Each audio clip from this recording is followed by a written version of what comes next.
I will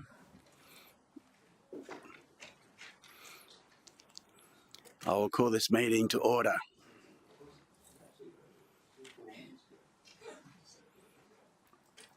Councillors, we'll start our meeting with prayer.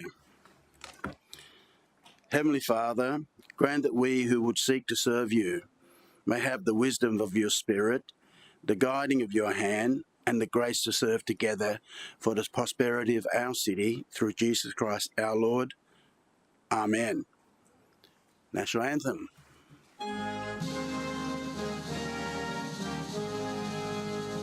Australians, oh, let us rejoice, for we are one and free.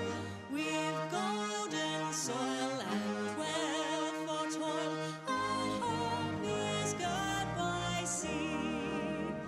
Our land abounds in nature's gifts, all beauty rich and rare.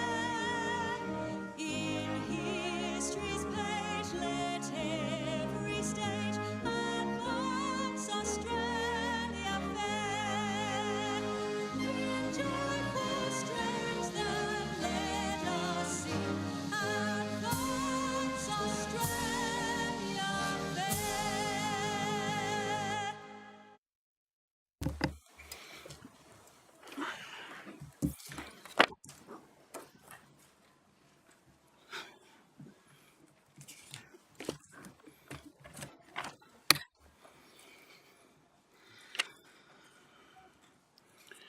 Right.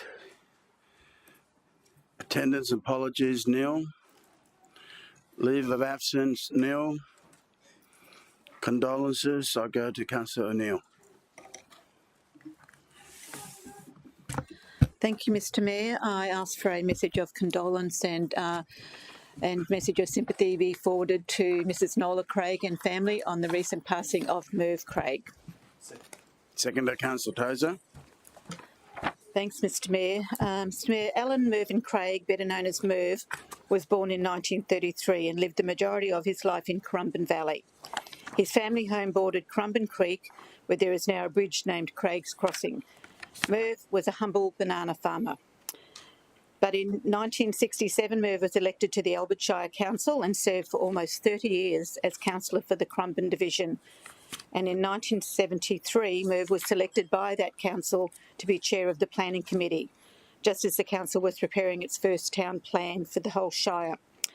David Abon, who was the town planner in the Albert Shire at that time, spoke recently at Merv's funeral about the rapid growth that the shire saw during the period of the 70s and 80s and how Merv was a very competent chair, ruling with a strong degree of common sense and a master in resolving conflicting views. We all know about that. Some notable developments during Merv's time as chair included the Dreamworld, Robina and Pacific Fair shopping centres, Stapleton Major Industrial Area and the Coomera Marine and Boat Building Precinct. Craigie, as he was known in council, was highly respected by his fellow councillors and was exceedingly popular with council staff. In 1995, the Albert Shire was amalgamated with the City of Gold Coast and Merv was not successful in being elected to what became Division 14. Merv decided it was time to go back to the farm to spend quality time with his beloved Nola, his family and friends. We heard at his funeral from those family and friends of the infamous parties held at the Craig property, and I got an insight into what a caring and loving family man Merv was. Merv's contribution to the region was acknowledged by the city with the naming of Merv Craig Sporting Complex on Galleon Way in Currumbin Waters. I would like to acknowledge and thank Merv for his long service to our city and his very important contribution to its history.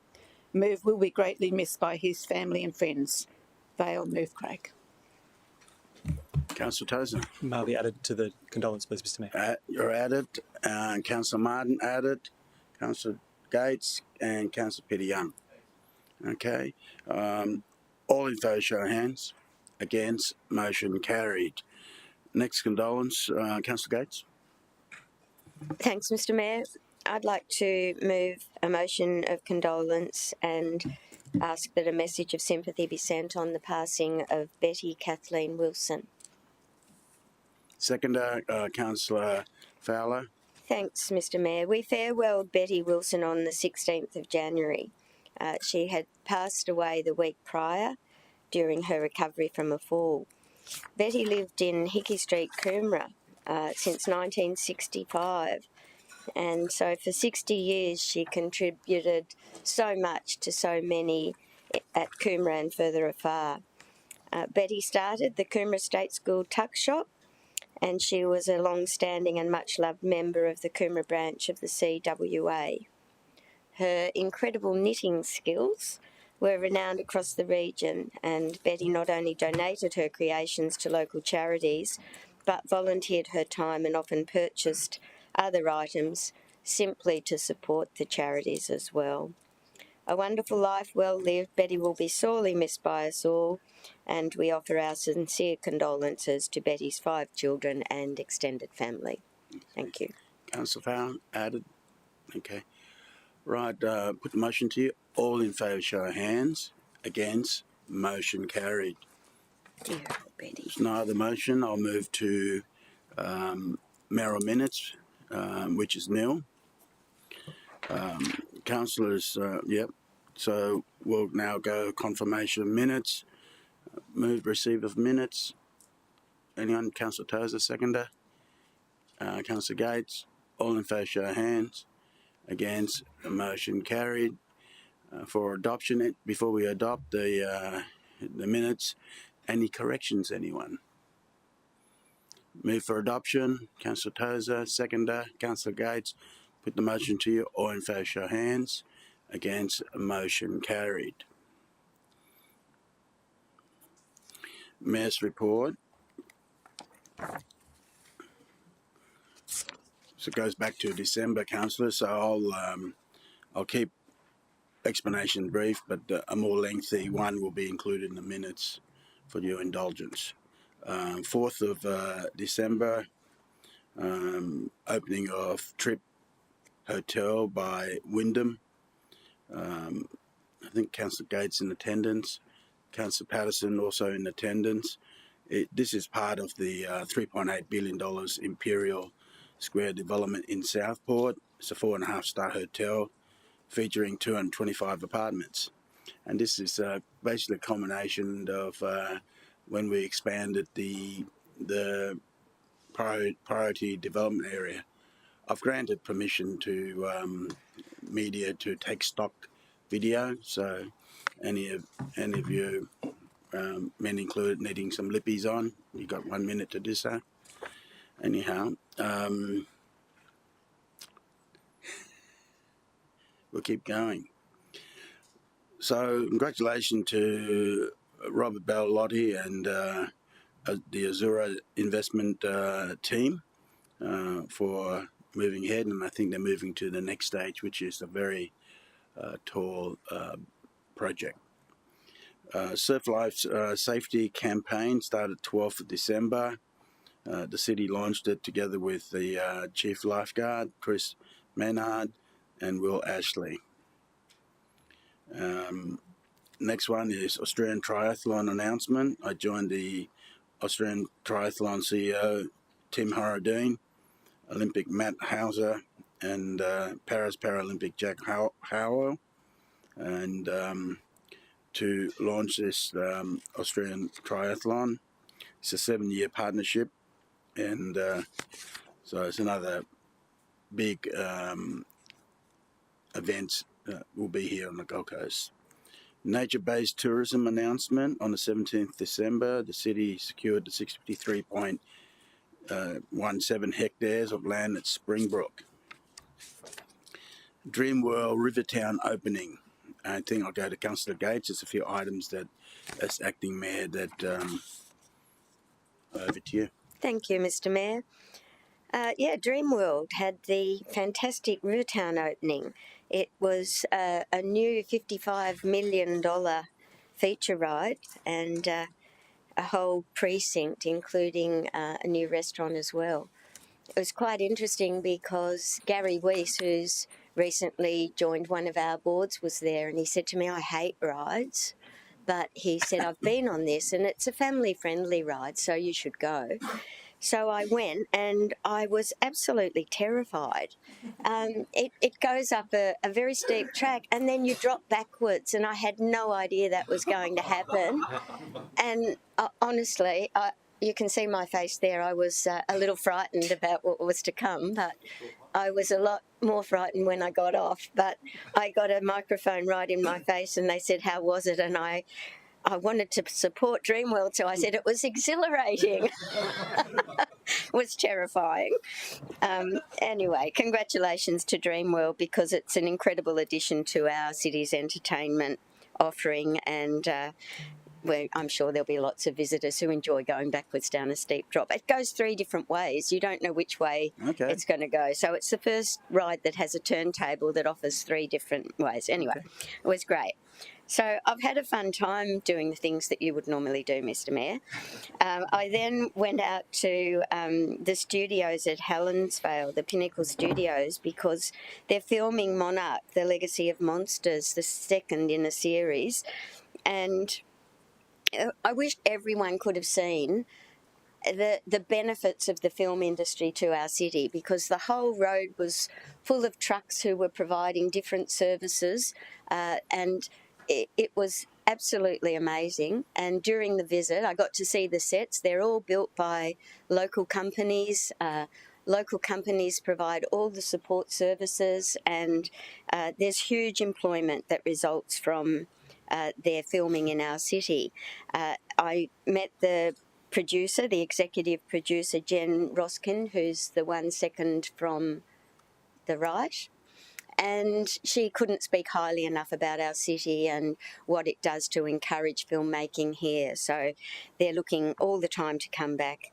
And I also had the honour of meeting Kurt Russell, which I was not expecting at all, but they said, "Come and we'll introduce you to the actors." And I went in and I was quite starstruck, because he's very handsome, still in his mid-70s, but whoa, very handsome. So Quite the day, didn't you? I did.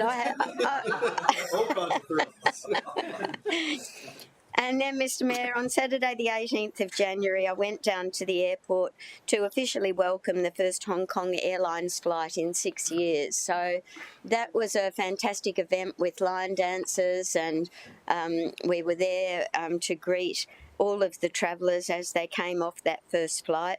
Tourism Minister Andrew Powell was there. Paul Donovan came in on that first flight because he'd been there to support that event, and it's anticipated that over the 5 weeks, I think that flight will operate. 5,000 new visitors will come to our city for the Chinese New Year, which we're enjoying right now. So the celebrations will go for a couple of weeks, but it was expressed at that time that these temporary flight schedules, usually depending on their success, become permanent. So fingers crossed that we can get some permanent Hong Kong to Gold Coast flights. And Mr. Mayor, you were back for the Magic Millions. You weren't here for the very first event on the 4th of December, and that was the event where the race had to be cancelled because of the deliberate poisoning of the trap. The event still went on at the Gold Coast Turf Club, but the races were held on the Sunshine Coast. So we still went out and had a great day, but it was a real tragedy for the Turf Club that damage occurred and the resulting cost to the Turf Club and to the Magic Millions event. We did end up with an extra event because the following week, on the 11th, it was rained out, and so there was a subsequent meeting last Friday night. But whilst it extended the Magic Millions and gave us all great opportunities to enjoy all the other events, I went to every one this year. So when you weren't here, I went to the barrier draw, I went to the polo, and it's just a fantastic thing for our city that the community all come together and those events are becoming so popular. There were thousands of people watching the horses thunder down the beach at Surfers Paradise, and those pictures go all over the world, and it's a truly wonderful thing. So credit to Katie Page Harvey, Jerry Harvey and the board of the Gold Coast Turf Club for embracing the challenges and ensuring that we still all had a great time with entertainment as well. Jimmy Barnes and Ronan Keating were there, and the atmosphere was just sensational. And that's it, Mr. Mayor. Thank you. Then the 30th December, the Chinooka Festival lighting ceremony. Ruth and I attend the festival at Roma Park. Approximately 250 people gathered together for a wonderful evening of unity and celebration. That menorah there is donated by our city of the Gold Coast, and I have to say it was a very windy day when it blew out. Anyway, we had to get the ladders there, and I had to climb up to the top. A bit of wind, but I didn't want that photo there because it was a bit sus. New Year's Eve celebration. We're welcoming in the 2025 in the usual spectacular manner that we do. Broadwater Parkland hosts the biggest family-friendly event. Fireworks are up in the sky at Coomera Sports Park, Surfers Paradise Beach, Broad Beach, Coolangatta. So it's going to be a wonderful year. Olympic and Paralympic review. City officers did a great job putting that together. Mr. CEO, congratulations on that. And the 100-day review, we've focused on better connectivity, job creation, economic growth, and global identity. Then the Taiwan Trade Commissioner caught up with Juna Ferret in my office, and it's good. I'll be going to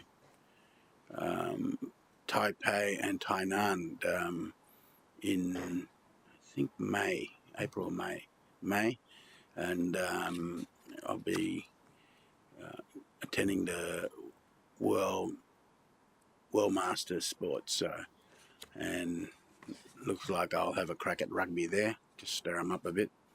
And another example of a good sister city. They're paying for the flights and accommodation, and same with, so it's quite good. American animal laws reminder highlighted there's been around 50 dogs attacks monthly, and that to let everyone know that that keep the dog on the leash. Magic Million, already thrown to Donna, so that's all done.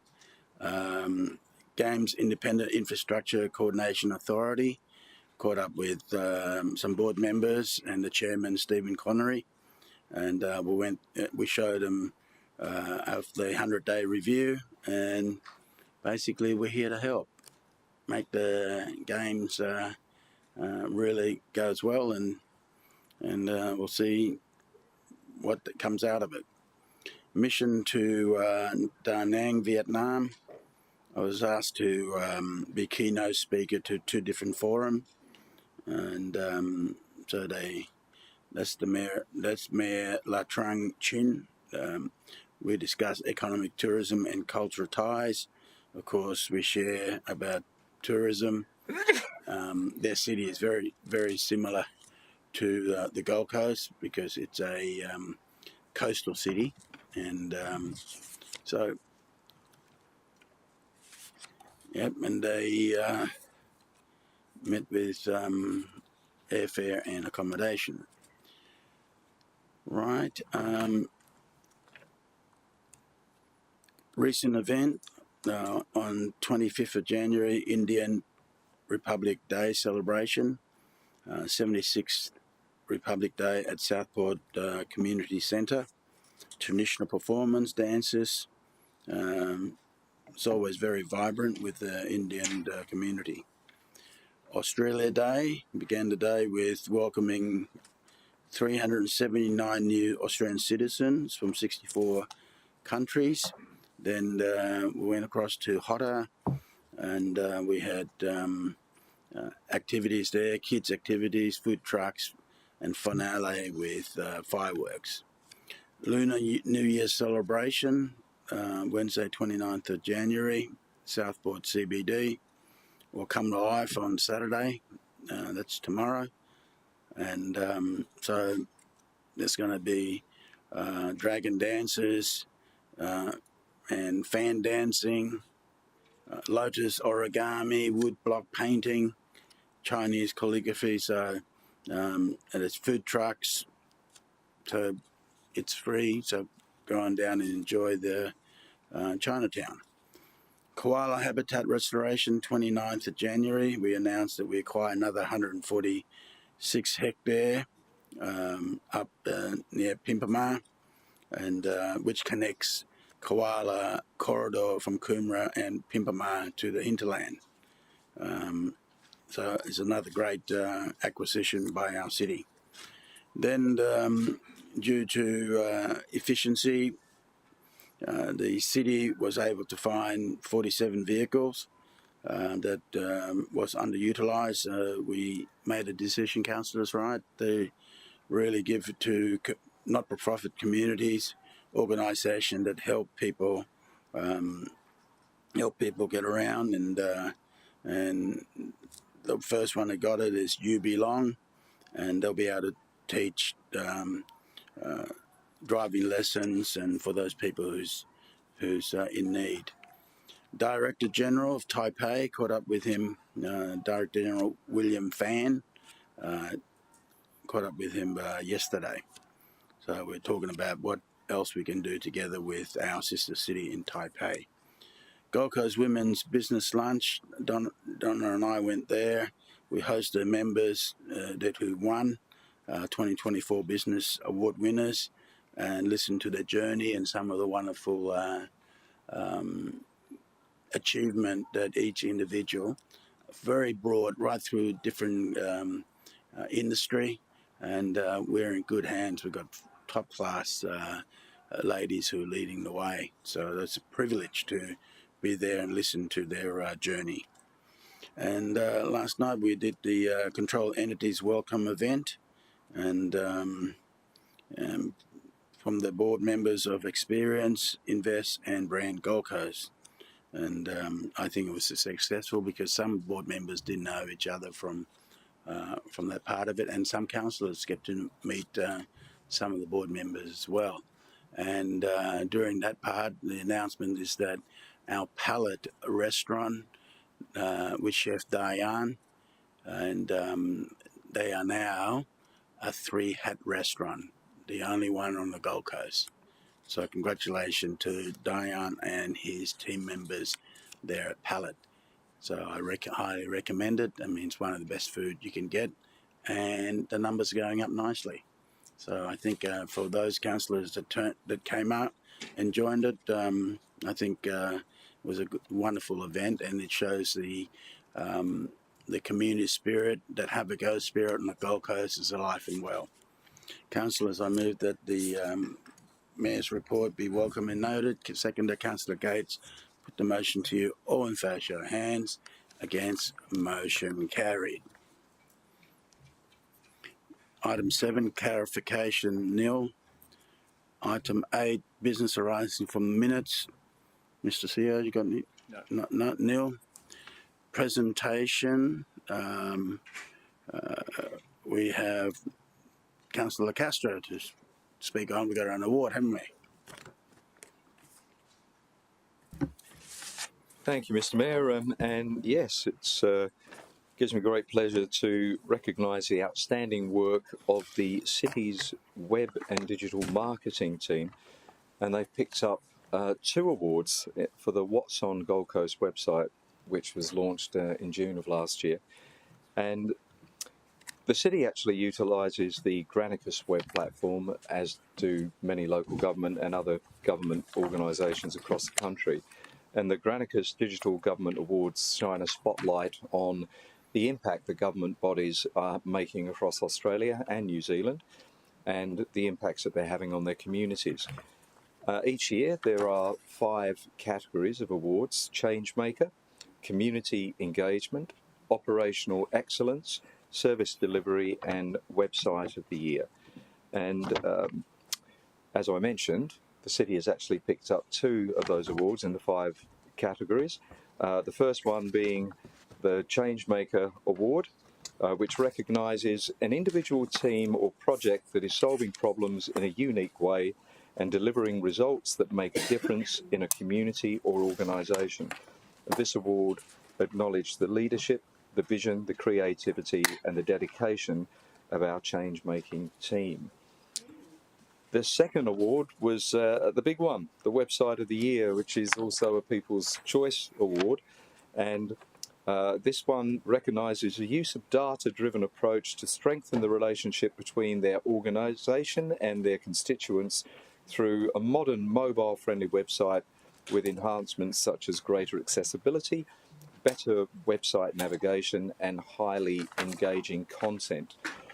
Now, the What's On Gold Coast website was developed to provide comprehensive and up-to-date information about events, and it's something that this council has been asking for many, many years, and boy, it was worth the wait. Now, the events website, of course, doesn't just promote Gold Coast City-run events. It also gives the opportunity for event organisers to post events and community organisation to post events on the What's On Gold Coast website.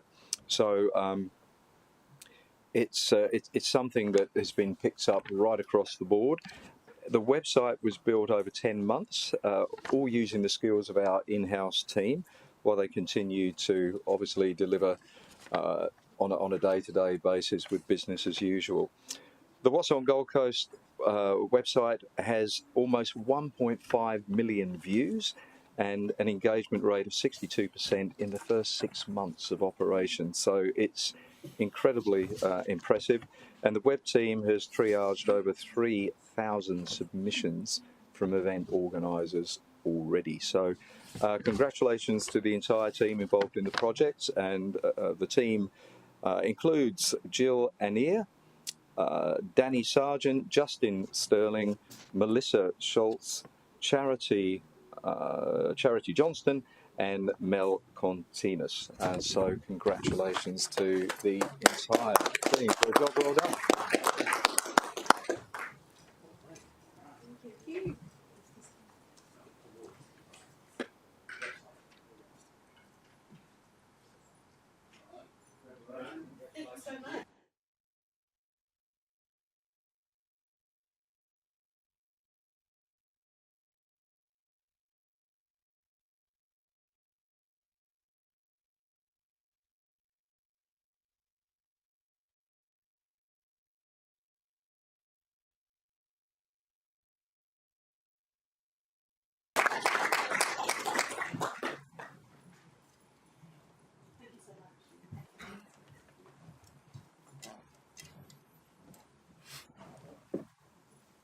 Okay. We move now to conflict of interest declaration, item 10, Councillor Hamill. Thank you, Mr. Mayor. Colleagues, as this is a preemptive set of declarations, I need to provide some context on the nature of the matter that has triggered the 8 declarations that I'll be putting forward today. As Councillor for Division 1, I represent the Rocky Point Sugarcane District, or the Northern Cane Fields as most people would know them. The Sugarcane District is made up of roughly 4,000 hectares of land under production, and then there's a surrounding area of approximately another 1,500 hectares. As you are aware, I live in this area on the family property that my family have held since 1860. My family run a farming operation that includes sugarcane production. Mr. Mayor, I think most councillors would be aware of some of the proposals that have been thrown around in the cane fields over the last 20 years. Another airport, an international raceway, Disneyland, you name it, and someone has suggested it for the cane fields. In July 2020, the Rocky Point Cane Growers Association, who act on behalf of sugarcane farmers, launched an international expression of interest campaign through Colliers International seeking a suitably qualified proponent to bring forward a transition plan for the Rocky Point Sugarcane District. A preferred proponent was selected in early 2021. This proponent has been working with landowners since this time on bringing a critical mass of land into a development management agreement, or a DMA. On the 26th of April 2024, the proponent advised landowners they had reached a critical mass and were instigating a 6-month due diligence period as per the DMA. In October 2024, they formally advised landowners that the due diligence period had ended and that they were proceeding to make a milestone payment to landowners. In December 2024, the development proponent requested to enter formal discussions with the city. At this time, the CEO advised me that he would be engaging a strategic advisor to prepare an initial report to Council expected sometime in early 2025. The proponent has requested a meeting with the CEO, the Mayor and myself before this report to Council, with the meeting set down for February 3rd. The series of declarations I'm making today are preemptive ones seeking permission to participate in that meeting, acknowledging that as we don't have a report yet, there's no matter or content to look on yet, that before the full council meeting where the actual report comes from the city, I'll have to redo all these declarations and most likely adjust, update them or add additional ones. Mr. Mayor, with that, there are 8 declarable conflict of interest declarations that I need to make today. I'm happy to go through each of them and then take questions along the way on different matters, if that suits. Okay. Councillor Gates? Sorry to interrupt, Mr. Mayor, but I don't know whether the council is going to allow me to remain in the room or to leave the room, and so I'm not sure whether my declaration should come first. Mind you, I've had absolutely no involvement. I only know of this through Mr. Edwards raising it with me at a social gathering, and then Councillor Hamill last week gave me the courtesy of telling me that he was planning to put forward some declarations this morning. So I don't know who's involved, but I have accepted donations from people that I see listed on Councillor Hamill's list. They're not in the relevant term, but they do exist, and so I feel obliged to put those before the council. I have always left the room on matters regarding the cane lands because I received donations, and I'm happy. Would you like me to proceed, or how would you like to manage I this? think if it's been that you have left the room in the past, for abundance of caution, I think Leave the room well, again. let's just leave the room and we'll just deal with this and call you back in. Okay. It's not a real council decision on matters that before us. No. It's only Councillor Hamill's declaration, and you wouldn't be able to vote on it anyway. No, I wouldn't. Which is, but anyway, I'll leave the room. That's fine. All right, it's clearer. Yep. That way. Back to Councillor Hamill. Okay, colleagues. First one. All of these will be titled Norwell Valley Development Proposal, and then on each of them I've got the subcontext of what the declaration is relating to or the nature of the matter being discussed. So the first one is that the proximity of my primary place of residence to the proposed development investigation area. There is no map with any line at this stage, so I don't know a definite area, but I'm within a couple kilometres of the main sugar growing district, so my proximity forces me today to put this one up. So my primary place of residence is on Faseals Road. While I don't know the exact location of the investigation area, I know the target area being the cane fields, which I'm a couple kilometres away from. My property is not part of the development management agreement, and it can't be because I have not discussed my property with the proponent. Mr. Mayor, the reasons that I'm giving to seeking to remain in the room and be part of the decision are exactly the same for all 8. So I might go through it on the first one and then not have to repeat it on every single one. So the reasons I'm seeking to be part of the decision making. So local government has conflict of interest legislation to ensure transparency and accountability of the decisions we as councillors make and to help ensure confidence in these decisions are being made in the public interest. That is the key test under legislation.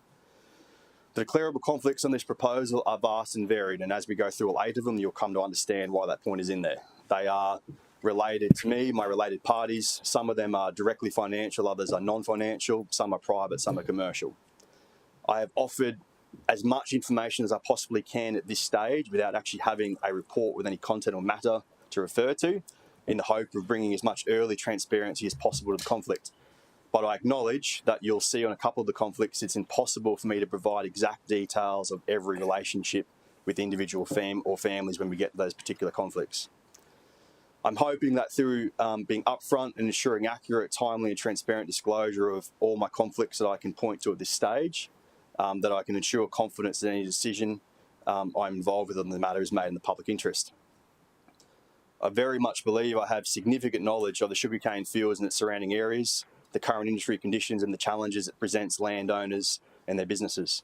I understand the area's constraints, and I also very much understand the area's opportunities. I genuinely believe this is incredibly valuable information to assist all of my colleagues in making the best decisions possible in the public interest. After considering all conflicts that I currently have put forward, which is 8 today, I believe that I can undertake my duties as elected representative for my division and for the city with an open and persuadable mind. I believe the information I can provide my colleagues will improve the decision making in the best interest of my area and our city. So today, with these 8 conflicts, I am seeking permission to participate in the meeting with the proponent, the CEO and the Mayor next Monday, I think it is, February 3rd, in the full awareness that I believe it's most likely that the report to Council is coming to February 18th, and that once I have that report, I can revisit my conflicts, adjust and add new ones as needed, meaning that at February 18th, you'll have the opportunity to review those conflicts again and possibly make a different decision if you wish so. I'll leave it at that with the first one, Mr. Mayor. Okay. Councillor Peter Young. Thanks, Mr. Mayor. I'm very grateful to Councillor Hamill for this declaration and the exposure. I don't know anything about the background, so I've got a couple of questions, if you don't mind, about this DMA and so forth. As I understand it, a group of landholders in the area have created a consortium of sorts, and they've engaged with a consultant to develop a master plan for development of the area. What is that? Is that roughly accurate? Please. So, Mr. Mayor, through to Councillor Young, not really. It's not even at that stage yet. So the proponent is a master plan developer, but all that has been happening for the last 4 years is the amalgamation of land. So there's been no planning done. There's no applications ready. There's nothing to actually submit to a government yet. All they've been doing for 4 years is amalgamating land into a DMA. So development management agreement. So there's no planning done yet. There's no renders, no actual plans. No, we're going to do this here or do that there. All there is at this stage is them saying they've got enough land under a DMA for them to trigger doing technical investigations that will most likely inform a proposition to the state government sometime this year. That's about all I know about it at this stage. Thank you. And you've said that your property is not included. That's the property owned by yourself or your parents? So, Mr. Mayor, there are further conflict declarations in regards to my related parties, which my parents are definitely included in that. But yes, I can confirm that my property is most definitely not in the DMA agreement, and that I haven't discussed it with the proponent. They had a target area being the main sugarcane production area. While we grow sugarcane on my property, we're not in the main area, we're a little bit away from it, but proximity, like I'm, as the crow flies, 2 kilometres from the main area. Thank you. Councillor Taylor. Thank you. This declaration, does this just relate to the one meeting, and are we also saying that the Mayor and the CEO will be at that meeting also? Mr. Mayor, I'm happy to confirm to Councillor Taylor that the meeting on February 3rd is with the Mayor and the CEO in attendance, and I believe there's possibly some other officers and some other consultants there, but definitely you're both there. And yes, these 8 declarations are seeking permission to participate in that meeting. Conveniently, but what it also does mean is that when the report is ready to come to full council, assuming it's February 18th, that because I would have had pre-approval, it'll mean that I can talk to my colleagues about the content of the report before the meeting. Otherwise, I was going to be in a bit of a rough position of you getting a very interesting report that I couldn't talk to anyone about. Yeah. All right, Councillor Doran. Thank you, Mr. Mayor. So a question through you to Councillor Hamill. In the abundance of caution, I understand this is why you're bringing this forward.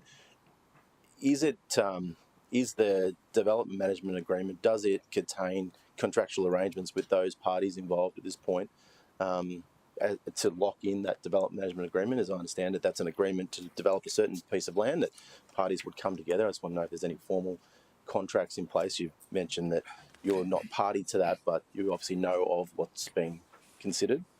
Mr. Mayor, through to Councillor Doran, so I can confirm, while I've never actually seen a full copy of the DMA, I'm aware that I think it was late April, early May last year, they reached a critical mass where it then triggered a due diligence period of 6 months. And then in October last year, it meant that all those DMA agreements were formally executed and a deposit was paid to landowners. I don't know exactly how many landowners have signed the DMA or which landowners have or haven't yet, but they've definitely reached a point where anyone who has signed it, it's now formally executed and is in a formal DMA. Thank you, Mr. Mayor. So the amalgamation through you, Mr. Mayor, to Councillor Hamill, you're referring not to a physical transfer of title at this point. You're referring to amalgamation of a group of properties that have presumably signed some form of contract to eventually sell the land, but has there been any title changes? When you say amalgamation, that could be confusing to some people. Mr. Mayor, thank you to Councillor Dora, and that's actually a really good point to maybe flesh out. So yes, a DMA agreement is not that they've signed a contract and your land is sold to that party. A DMA agreement, maybe for councillors that think of it as a joint venture agreement. So it's the landowners, however many there actually is, which I'm not sure of yet. Landowners retain the title on their land for the life of the DMA agreement, but they have agreed to put their land into a master plan development, which my understanding is being talked about as a 20 to 30 year proposition. Mr. Mayor, a question through you to potentially city officers. Councillor Hamill referenced that there was discussions in October 2024 and then December 2024 as two events, not to get those right. And the meeting is on the 3rd of February and then potentially a report coming mid-February. Question I have is, what can we expect in that report? And I'm after that information generally, Mr. Mayor, because the second question I have is related to the meeting on Monday, but there seems to be quite a tight time frame between the meeting on the 3rd and the report coming in February. Through you, Mr. Mayor. So what will be coming is a high-level overview of opportunities for a potential pathway up there. Very conceptual, certainly not anything specific. From the city's administration's point of view, we see that there is opportunity there, but we're also aware that we haven't been to council with any sort of high-level plan for what we could do to look at potential opportunities there. So what is coming is a roadmap for how we could potentially look at the area and what are the kind of areas we could look at for enhancement. Very high level at this stage and very much at the strategy side, certainly not at the operational side. Just one more question. Thank you, Mr. Mayor. So the meeting proposed on Monday is ahead of that briefing. Given that councillors don't have full understanding as to what's considered both in the proponent that Councillor Lamb was referring to, but also what's coming in February, do you believe, Mr. Mayor, that you and the CEO and others can hold that meeting in the interest of Division 1 and the city without the participation of Councillor Hamill in an abundance of caution, given we don't know what's coming down the track? And we wouldn't want to be seen to... I'll leave it there. Well, the short answer to that is that we certainly have the expertise to have the meeting without Councillor Hamill. However, in this part of it, while at this early stage, and there's no, I mean, if we viewed it, there's a long bow to draw that it's a conflict of interest. That's really what we should vote on. Because personally, I'd rather the chair of planning be there so he can see some of the things that I don't get to see, that it's beyond me, even though we got officers and that. But Councillor Hamill's experience would add to the city side of assessing and presenting it to council and council colleagues. That's the upside for that part of it. So the answer is yes, we can do it, but I think it'd be better if he's there because and I think his family and that have been there for quite a while. So you know he'll be in the more detailed part of the what they're trying to do, I think. Councillor Patterson. Thank you, Mr. Mayor, and I've got another question through you to Councillor Hamill. The question is regarding, and I note right now that Councillor Gates is out of the room for receiving, I don't know, under $200 or something on this matter. Councillor Hamill, my understanding is that you and your family's property ownerships are significant in that area, And you may not be able to answer this, but if you can, do you think that there is potential for whatever is proposed to significantly impact positively or negatively on your family's ownerships in a way that is different to the other property owners of the area? Mr. Messer, there are subsequent declaration of conflicts to deal with my related parties, which are my parents and my uncle and auntie who live on the same street. Just for a bit of context for Councillor Patterson, so assuming that it's the direct cane area and then the surrounding area, so the whole lot, we're talking about an area of roughly 15,000 acres total. My family's holdings are about 150 acres in amongst that. So just for that context of where it's involved. To answer your question, so yes, I mean, if something happens in the cane fields, it's going to have some effect on the value of my property, hence the declaration of conflict today. And yes, it would have an impact on the value of my parents' property and my uncle and auntie's property. To further get to, I think, where you're going with it, I guess it'd be in line with the effect it's going to have on every landowner in the district and the surrounding area, which all combined, we'd be talking about several hundred property owners who would see most likely positive impact on the value of their properties. Okay. All right. You answered, Councillor Taylor. Yeah, thank you. I suppose my question is it's really just a meeting, early stages. There's no decision at this stage. We've still got two other representatives in the Mayor and the CEO that's going to be at the meeting. The intent is to attend to gain local knowledge that would assist the Mayor and CEO. When a report comes back to Council, at that point you would then put another declaration to the Council before any decisions will be made. And through to the General Counsel, my question is, because there's nothing at foot at the moment, the declaration level, is there we're not making a decision, we're only going to seek, I believe, information, and planning's part of that. Can you see any concerns in that area? Through the Chair, Mr Mayor, Councillor Hamill has conferred with me as General Counsel prior to this meeting. We've determined that this is prescribed based on the not a prescribed conflict of interest based on the limited information that is available, and it is at best a declarable conflict of interest. Hence, Councillor Hamill can seek your discretion to provide him with permission to participate. Okay, Councillor Martin. Thank you, Mr Mayor, and thanks, Councillor Hamill. I'm just seeking for some clarity. Obviously, Councillor Hamill said his personal property is not part of the DMA. Just seeking clarity if a close personal relationship or essentially a related party is part of the DMA. Councillor Hamill. Mr Mayor, we've jumped to two subsequent declarations other than the next two launched in the system. So I have a declaration coming up for my parents and a declaration coming up for my uncle and auntie, who I consider my related parties in the area. So there's two declarations for those two coming up, and that deals with anyone that under the legislation is deemed a related party in the matter. There's also then a subsequent declaration which talks about the fact that obviously if there are 150 years plus of living in the area with a lot of families who came to this country in the same boat as mine, that the family relationships between my family and pretty well every landowner in the district, I've got a declaration for that. I also have a declaration coming up about my personal part, that while we have family relationships, I also have one coming to talk to my personal relationships and connections with individuals as well. So they're all locked and loaded in the system to come after this one, Mr Mayor.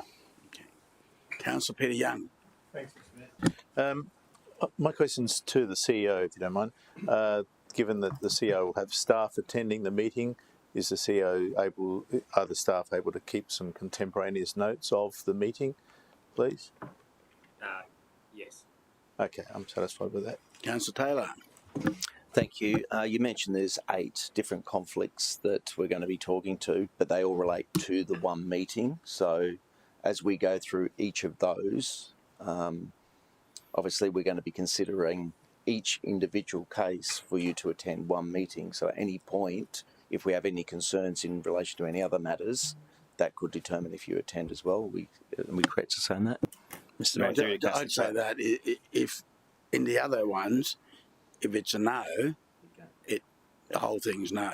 Correct, Mr. Mayor. And that, so the General Counsel mentioned that we've spent a fair bit of time on this. It's been a lot of time on this. The reason we've done it this way is to make sure that you as my colleagues have that opportunity to consider each conflict in relation to the matter at hand separately. If I would have jumbled it all together, you might have not had the chance to do it that way. So, like I said, there's this one about my property, one about my parents' property, there's one about my uncle and auntie's property. There is one relating to the fact that my parents were donors to my 2020 campaign, the family relationship, the personal relationships, one about the fact that obviously because sugarcane has grown on my property, my parents' property, we get an income from that. So there's one for that. And I don't know which one I've missed, but there's another one in there somewhere too. Councillor Patterson. Thank you, Mr. Mayor. And may I just ask that the wording be scrolled down so we see the declaration? Councillor Hamill, you've given us a curly one today. I'm going from here to here. But I suppose I've just got one really fundamental question, which I do believe is written in there. Sorry, if you could go back so we can see his... Yes, thanks. So my question through you, Mr. Mayor, to Councillor Hamill, are you clear that you can be persuadable, that you haven't made up your mind about this? That's probably my fundamental question.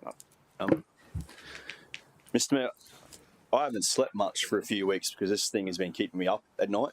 I have been struggling with the idea of what I was about to put on my colleagues, that for a matter they know nothing about yet, haven't got a report on yet, I was going to have to put these declarations up. To answer your question, Councillor Patterson, I have. I've spent a lot of time thinking about making sure that any decision I'm involved with, or that you are to be involved with, is in the public's best interest and that the public can have confidence in that decision. Now, I'm making these declarations based on what I know now and where we are now. They may change in the future. And I would expect that to be the case as more information comes to hand. But as I stand here today, based on what I know, which I think after all the questions I've been asked, you pretty well know everything I know about it. I am very confident in the ability to maintain an open, persuadable mind, to not only put my divisional cap on and represent a substantial amount of landowners and their interests, but to also put my city cap on and my planning cap on and go, there's a lot of ramifications to be considered by the city. And I'd very much like to be part of that discussion to make sure that we get the appropriate strategic advice on board early to help us navigate this forward. Because, councillors, I'd make the point, this is the first step of 1,000 for this proponent. Like, we are so far away from an application or any real decision on any major matter. Like, this is the very earliest step, and it's taken them nearly 5 years to get to this point. This is the first step of 1,000. And just again, Mr. Mayor, to interact with Councillor Patton, yes, I've put a lot of thought into it and mulled over it a lot. And yes, I am open and persuadable and believe that what I can bring to the discussion, not only the meeting next week, but in subsequent discussions with you, is in the best interest of the decision and the public interest. Okay. Councillor Tozer. Mr. Mayor, questions through you to General Counsel. Is a planning scheme amendment an ordinary business matter normally that doesn't normally have conflict of interest provisions?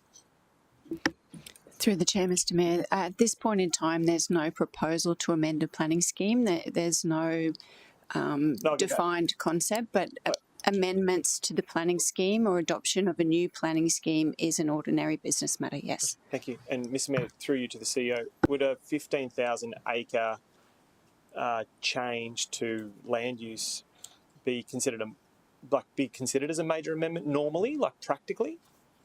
Mr. CEO. Always dangerous, councillor, when you're getting me to answer planning questions. But I would say yes. What I would also say in relation to what the General Counsel just said, we're not at the point yet where we're ready to make a decision whether or not a planning scheme amendment's needed. So that's why it can't be considered ordinary business. It could be that we don't go down that path. We go down a more economic development path. So at this stage, I think the General Counsel's advice that it can't be considered ordinary business is correct. We just don't know yet, Councillor. And I get that. And I think that as I'm trying to form my view, what I'm trying to work out is that were this to move forward at 15,000 acres, would it be most likely to be a planning scheme amendment, which would be an ordinary business matter? So, given that Councillor Hamill has, very openly and transparently disclosed to the council what he's doing, and he said that he has about 150 acres that are relevant to that, or that are relevant to that 15,000. That would represent 1% of the total considered area. And with that in mind, I'll reserve a few words once we get to a motion. And if there are any further questions, I'm happy to move a motion to acknowledge the conflict of interest, but suggest that Councillor Hamill should remain in the room and participate in those meetings that he's identified. Councillor Farmer. Thank you, Mr. Mayor. I guess my question is just around the DMA, and there is no current border, is what I'm understanding. But being 2 kilometres from a potential perceived border, does that not mean that Councillor Hamill's property could be in a future DMA with it being in such close proximity? And I guess my second part to the question is, isn't any involvement part of a decision-making process? Because I would imagine that any meetings that you are involved in about this is part of a decision-making process, no matter at what stage you are of the journey. Okay. Any other question on this item, on this part? So what I think is best is, Councillor Hamill, if you talk us through in the other ones, so that if we can absorb it all, we can have one motion that covers it all and we can vote on it very quickly. I think that would be wise, Mr. Mayor. Because it could be one that stands out that we can't agree. jump over it for whatever reason. Then it's like, well, the motion is. So the first one, Mr. Mayor, was in regards to my property, so my primary place of residence. The second declaration is in regards to my parents' primary place of residence, which happens to be on the same road, so at Faseals Road. Obviously, my parents are a related party. Their primary place of residence is on Faseals Road, Alberton. It's roughly the same distance from where I think the main target area is, so about 2 kilometres away. My parents' property has not been entered into the DMA agreement, and my parents have also not discussed their property with the proponent. Okay. Next one. The third declaration, Mr. Mayor, is in regards to my second related party, which is my uncle and auntie, Rodney and Linda Hamill. Also live on Faseals Road, Alberton. You might be seeing a trend. Their property is within about 2 kilometres of what I believe to be the target area, being the main sugar growing area. My uncle and auntie's property has not been entered into the DMA agreement, and my uncle and auntie have not discussed their property with the proponent. Number 4, Mr. Mayor. So number 4 is in regards to my parents, Greg and Sue Hamill, who were election donors to my 2020 campaign. Donation totaled $75,000. The relevant term for donations is April 18th, 2020. The last donation received was the 27th of March, which means it's outside of the relevant term and doesn't trigger an automatic prescribed conflict of interest. The 5th declaration, Mr. Mayor, is in regards to family relationships. So, as I mentioned before, my family came to this country on the same boat as most of the landowners in this district. So, my family have relationships in the directly affected area and also the surrounding area with numerous families, probably every family. Those relationships are different with different owners. There's not much more I can say on that, Mr. Mayor. The next one, to separate it out, so there's family relationships with landowners in the area, then there's my personal relationships with individuals in the area. So as mentioned, families lived there since 1860. I know every family in the district. I went to school with a lot of these people. I went to church with these people. I've a lot of time at the pub with a lot of these people. Played sport, community service. I dated a lot of them. There's been a lot. Mr. Mayor, got involved in business interests. So, interestingly, I have relationships in this area with hundreds of people.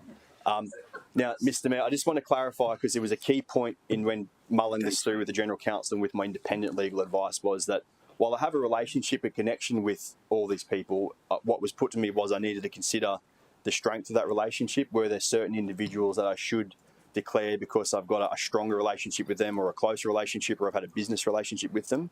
I've decided that at this time, without having an exact known area defined, that's difficult to do. And this is one of the ones that in the future, once I know that, I might have to go, okay, well, that individual there is a closer relationship and I should declare that as a close associate. But at this stage, it's probably making a point that you can understand that I know a hell of a lot of people in an area I've lived in my entire life. Mr. Mayor, the next one down. Next one down is in regards to Gasman Development Perspectives. So I was employed by Gasman Development Perspectives in January 2006 to December 2006. In the last 20 years since then, my family have used Gasman's on and off for town planning and engineering advice. That's always been at commercial rates. I am aware that Gasman's have been providing advice to landowners and are also providing advice to the proponent in regards to the DMA and future stuff. Mr. Mayor, the last one is number 8, which was the late addition. So it's making the point that not only do I own land in the area and my parents own land in the area, but we grow sugarcane on both those properties. So my parents and I receive an income from sugarcane production. So we put this one in that we own properties, we derive income from the production of sugarcane. Yeah, this is a discussion not just about the land, but about the sugarcane industry in the end. So pointing that out was important. And again, it's the same declaration. All 8 of them have got exactly the same reasoning at the end. All 8 of them are expressing my desire to participate in the meeting on February 3rd in the full knowledge that when the report comes to full council, assuming that's February 18th, I will consider that report and amend, adjust and add declarations of conflicts as needed, and that all of my colleagues will have the chance at February 18th to rethink on their decision if they're willing to support me continuing in the matter. So all these 8 is meeting specific, right, for that February meeting. All right, Councillor Wilkinson. Thank you, Mr. Mayor. And I want to take the opportunity to thank Councillor Hamill for his transparency on this and his forthcomingness before he put potentially even us other councillors in a predicament that we maybe didn't see coming. The first one I have is just in relation to the donations that you've touched on, and that obviously you had received some donations previously, which I know you'd now said was outside the relevant term, which I appreciate. But I also just wanted to see some clarity, and I'm sure you'd be happy to provide it in relation to the disclosure of those donations with the Electoral Commission. The Queensland Electoral Commission, and that just to make sure that there's nothing negatively perceived about or shadowing over those donations, that everything was reported to the Queensland Electoral Commission as per your requirements once you were in the election period cycle. And then my second one will be going through to just General Counsel, if that's okay, just in relation to, given that we've been advised that on the February 18th there's all the chance that a report would be brought back to us at the city here and the councils, that we also have a level of obligation that if we do believe that something is potentially a perceived conflict of interest, that we would then have the responsibility to put that back towards Councillor Hamill as well, not just the fact that he's going forth and disclosing it himself. And of course, that new information may actually arise that could be seen to be, I guess, something that he may have to potentially remove himself from in the future. So, Councillor Hamill. Mr. Mayor, happy to answer first. So yes, all donations were disclosed to the electronic disclosure system and the ECQ and are publicly available. And I'll give an undertaking to Councillor Wilkinson that when I'll update that particular declaration at February 18th to include the exact dates of donations as well, but all publicly viewable on the ECQ website. Any further? Through the chair, I just confirm, this declaration I understand from Councillor Hamill is based on his understanding as at today. As more information becomes available, he's acknowledged that he will reconsider his position, as you all will have to once you receive the report ahead of the next meeting. Councillor Patterson. Mayor, there's only one part that's still niggling for me, and so I've got a question through you to General Counsel. At the beginning, Councillor Hamill mentioned that, yes, there's the meeting, but then there will also be the opportunity for him to discuss this with his colleagues. I would not feel comfortable with this matter with Councillor Hamill having private conversations with councillors.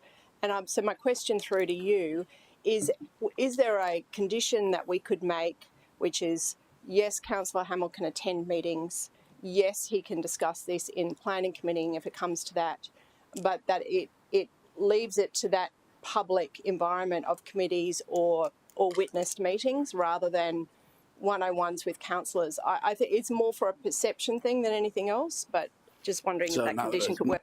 No lobbying, right? No lobbying. Don't talk privately. And that's conditioning is certainly open to you. It's your decision how you might want to condition participation. Okay, Councillor Fowler.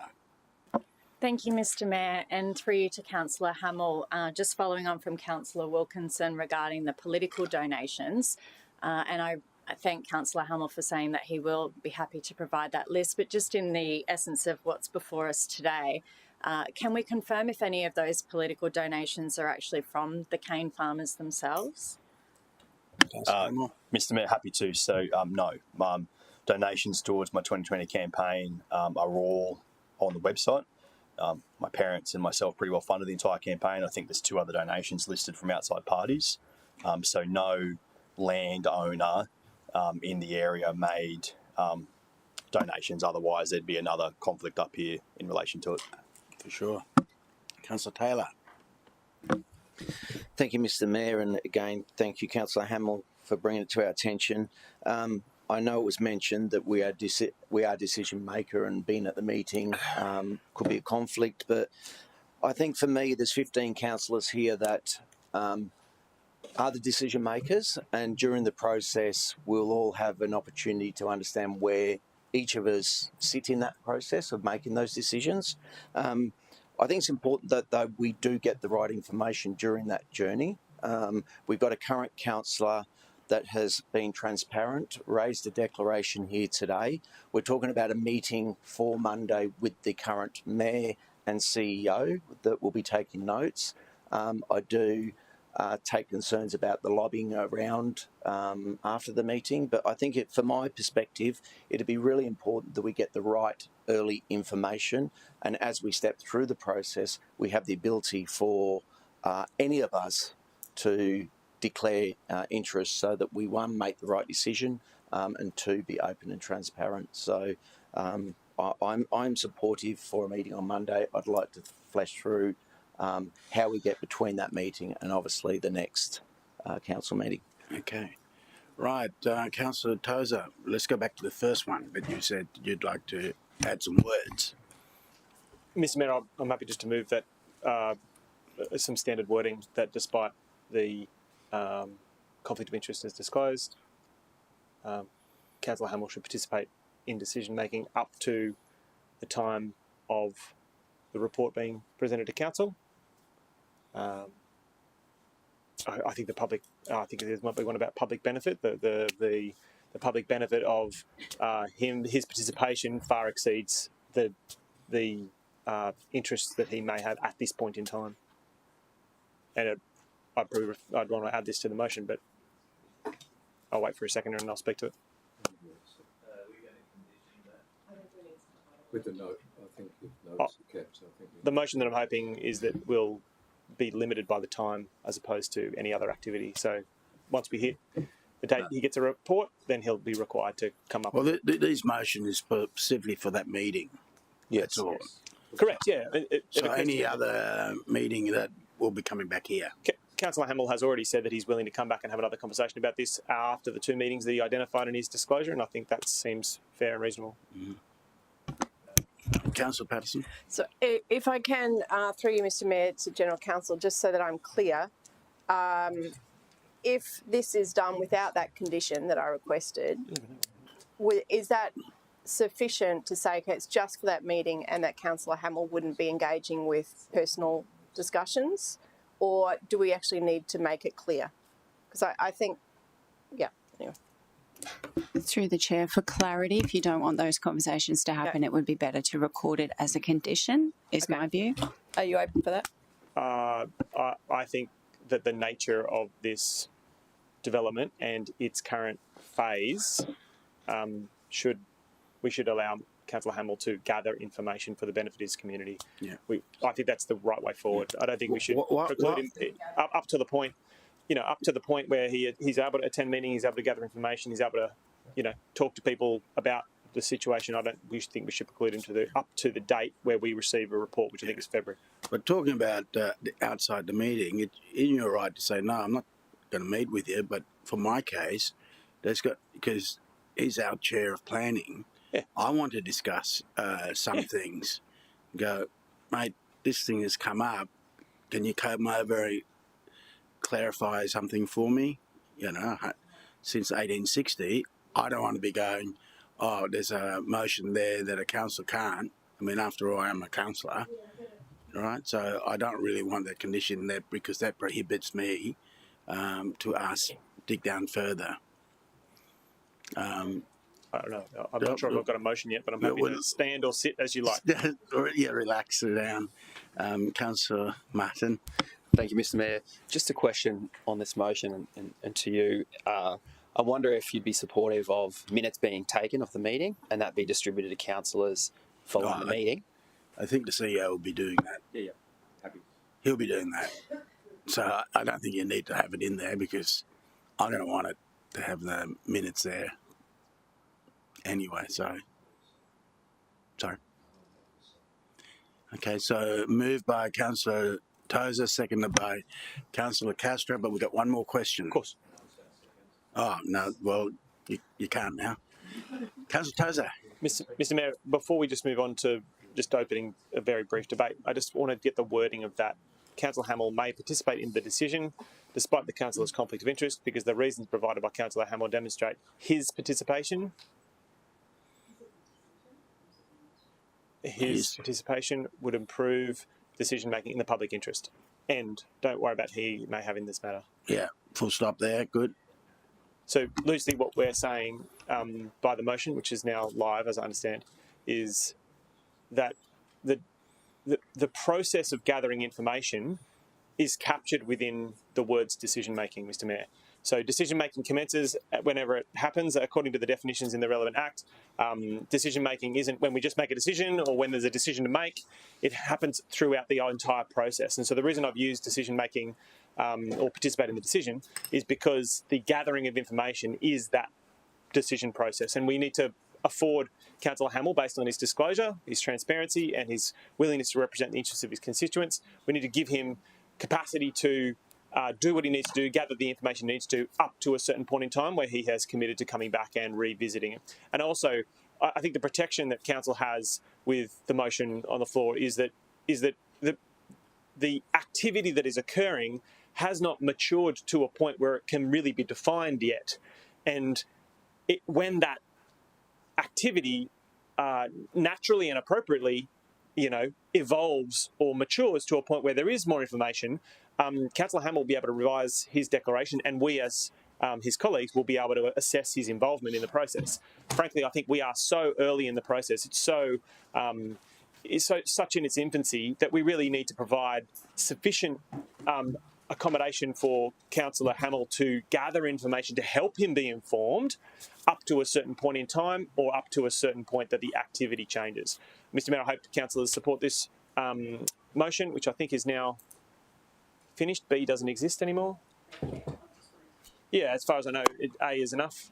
And yeah, I think that should help resolve the matter, at least until we receive a report from the CEO in coming weeks. Okay, and seconder is Councillor Castro. Anyone speak against the motion? Councillor Darren Doran. Thank you, Mr. Mayor. So I welcome Councillor Hamill's transparency and getting ahead of this, and I acknowledge the difficulty that he's wrestled with in bringing it to us so early. But I think Councillor Tozer makes an interesting point there where he says decision-making is a process, not an event. And through my short time here in the council, we've provided,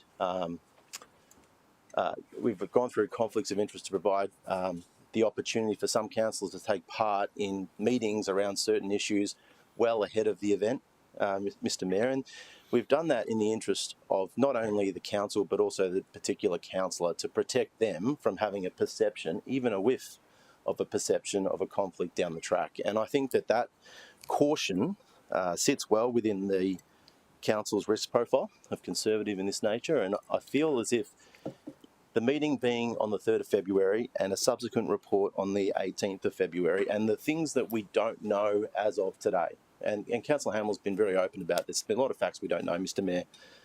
It's my view that the meeting is in capable hands without Councillor Hamill for an information gathering, and to speak to Councillor Tozer's opening again.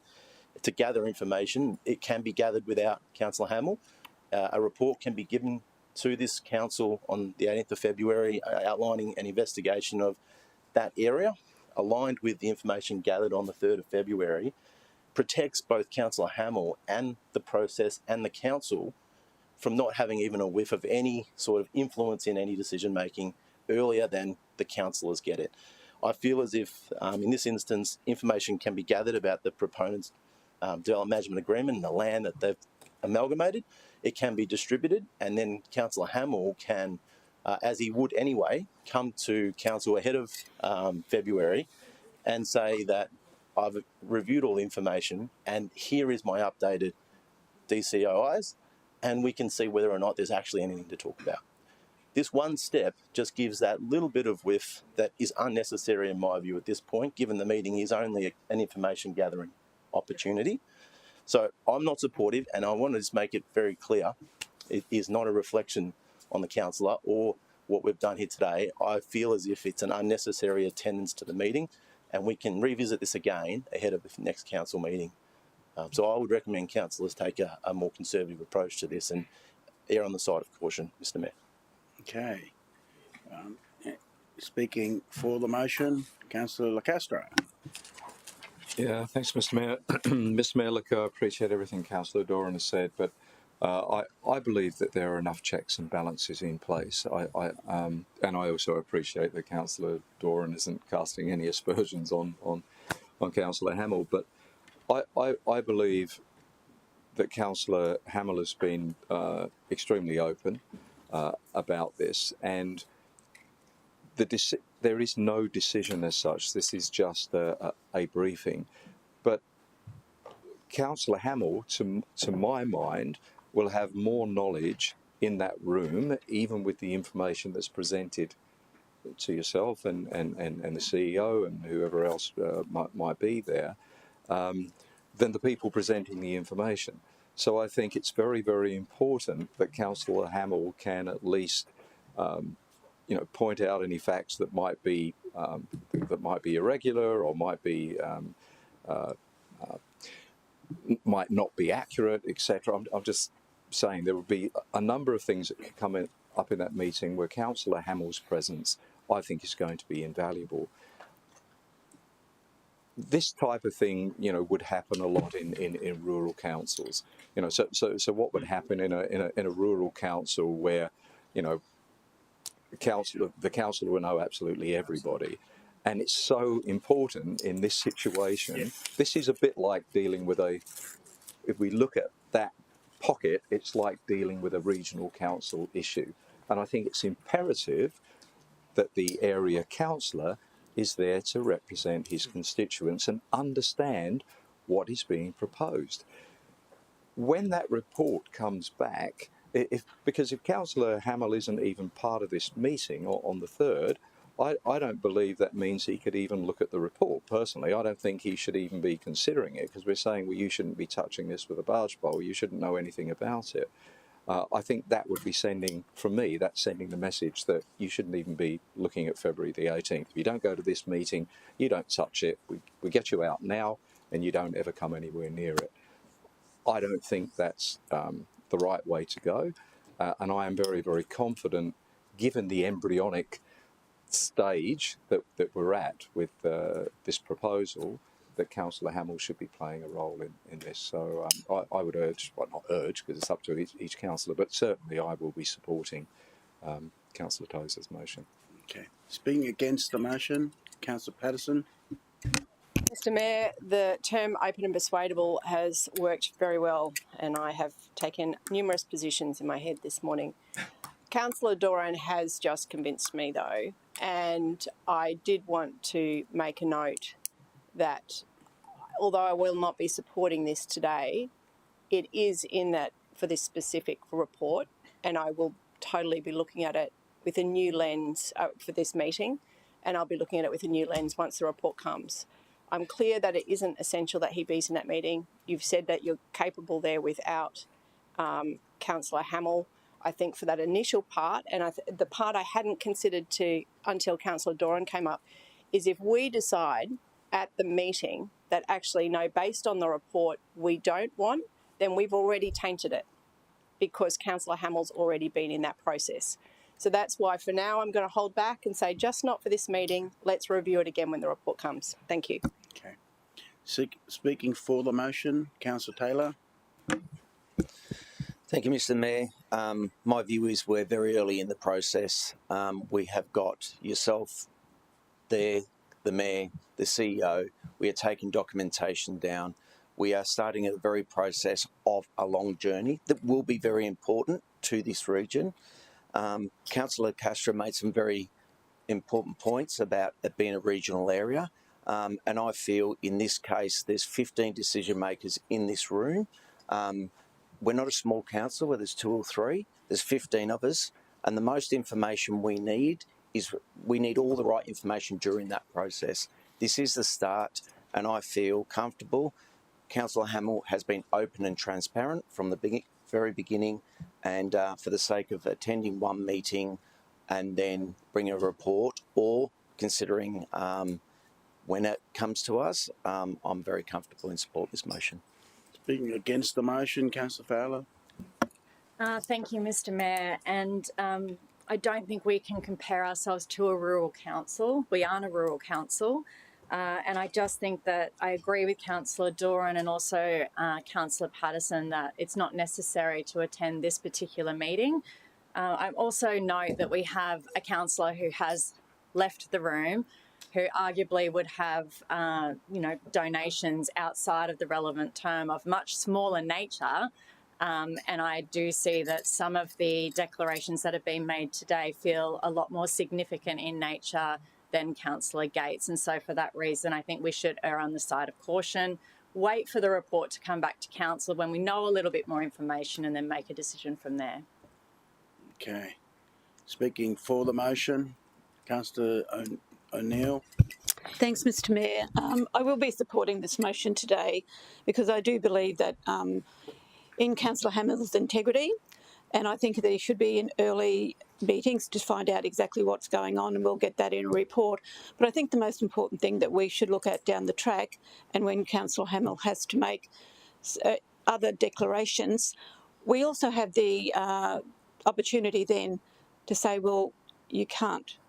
You have to be out of the room. You can't make this decision. Be out of the room. We have that capacity to do that.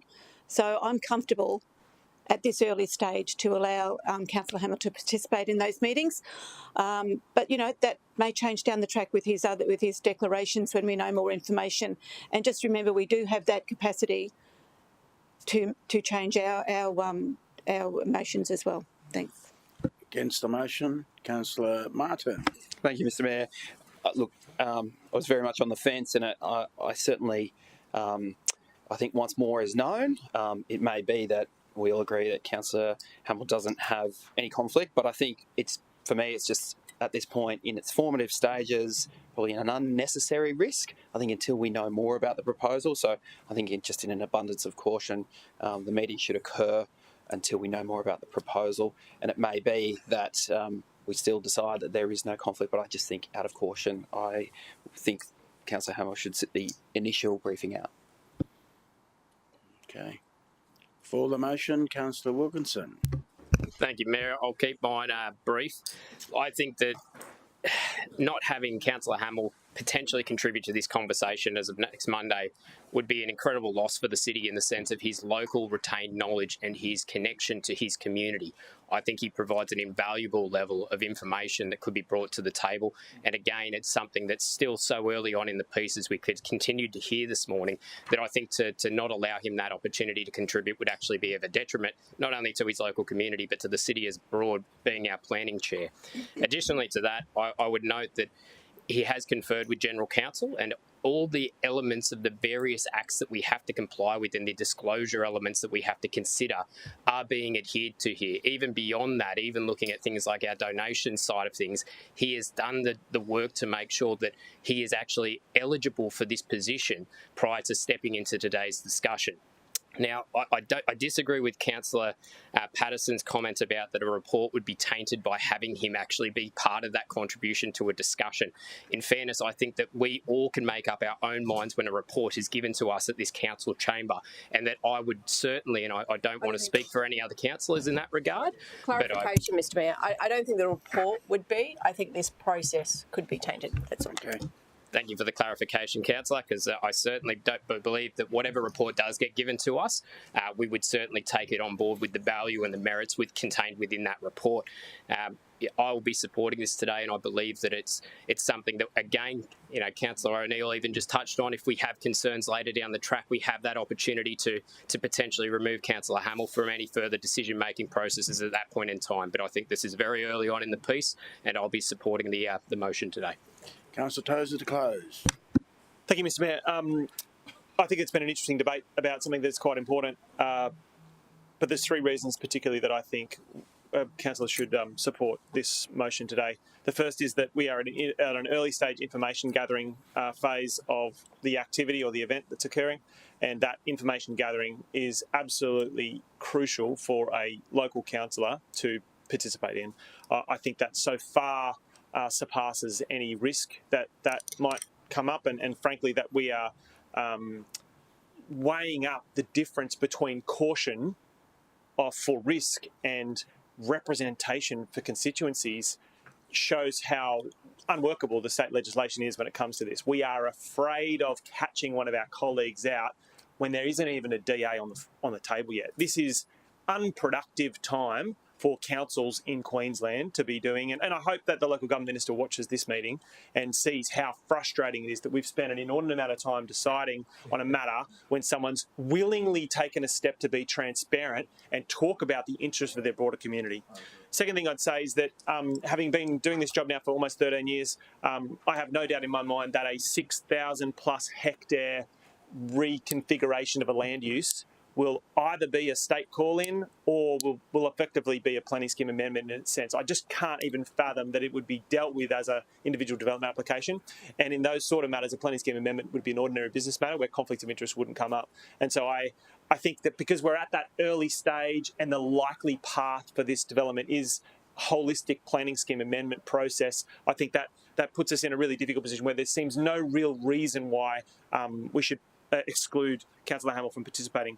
The other thing is the General Counsel has said herself that it was determined this is not a prescribed interest. There's no reason for us to consider it or interpret it as a prescribed interest. In fact, where it didn't meet that threshold. And so we are here debating it, which makes me think absolutely that we should involve Councillor Hamill and we should afford him the request that he has made.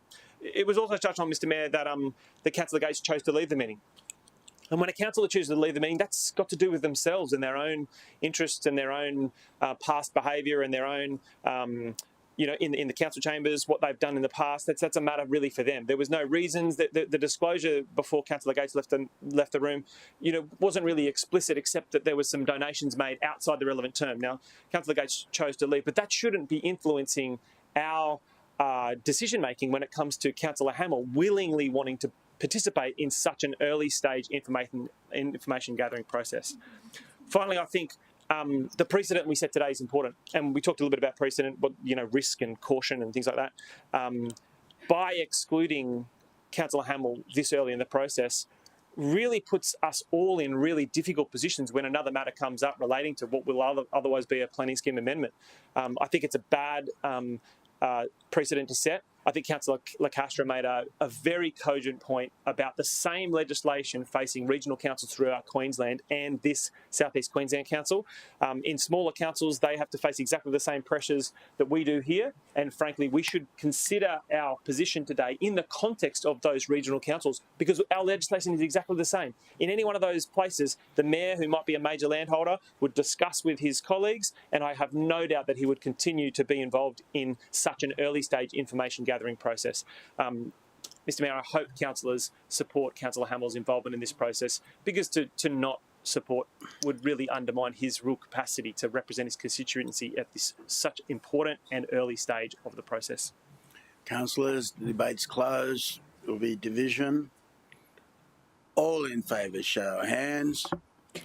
Mayor Tate, Councillor Taylor, Councillor Curtis, Councillor Wilkinson, Councillor Castro, Councillor Tozer, Councillor O'Neill. Against? Councillor Young, Councillor Fowler, Councillor Patterson, Councillor Martin, Councillor Doran, Councillor Marshall. Well, my casting is in the affirmative. Right, minute taker, can you copy the motion there and just see if it's applicable for the next conflict of interest? When you're ready.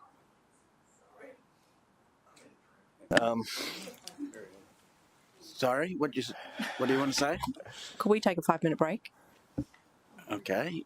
Or may I be excused? Yeah, well, okay, you'll be excused.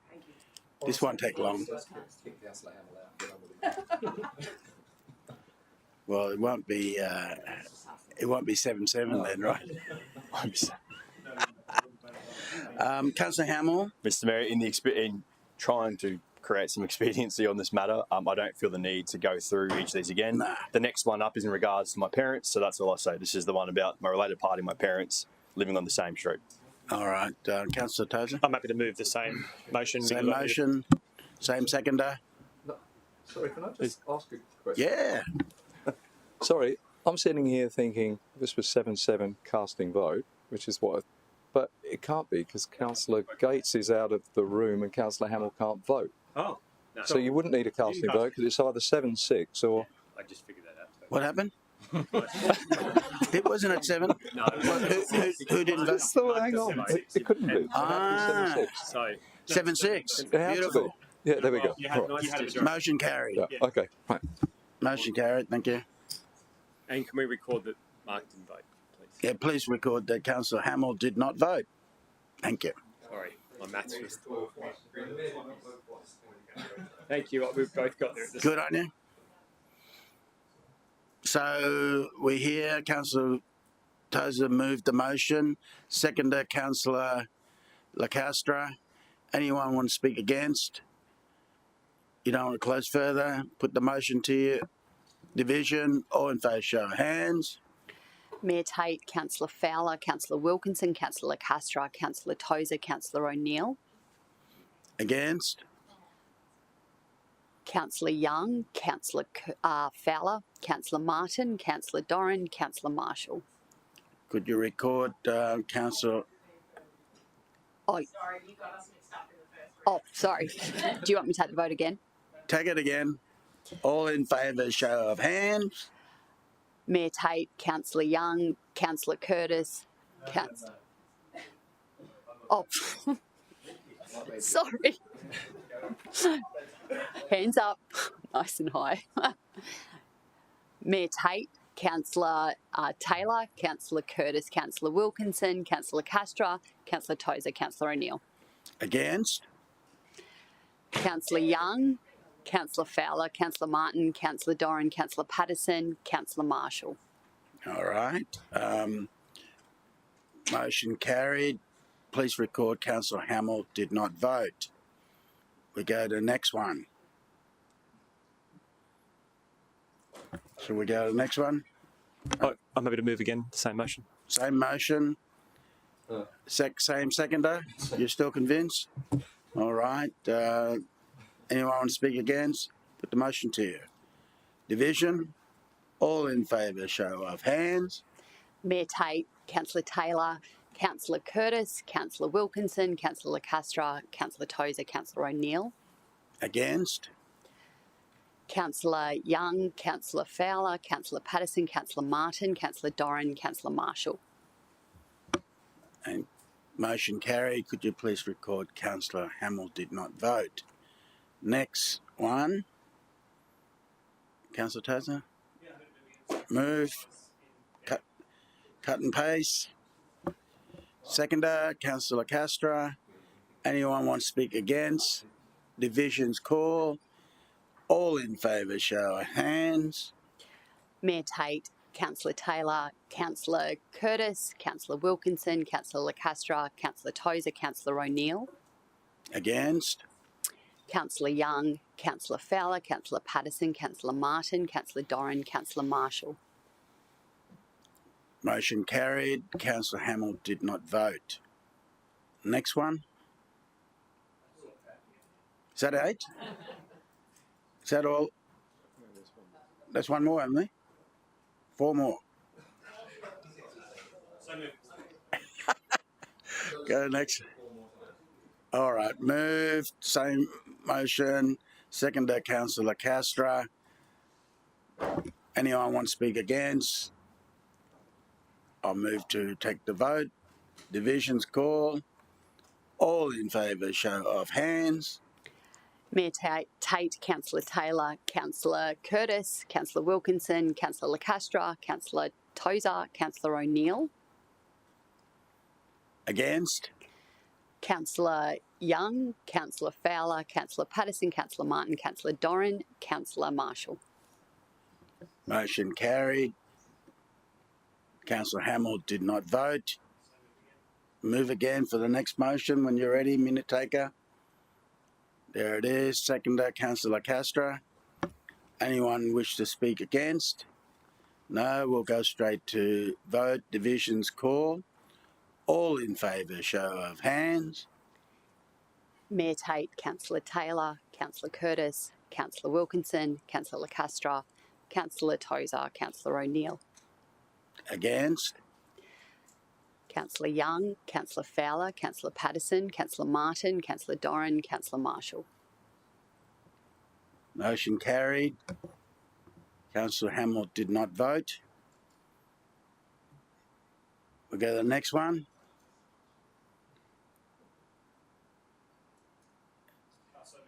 Councillor Tozer, move the same motion or similar motion.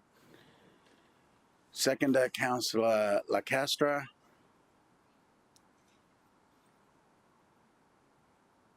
Anyone speak against?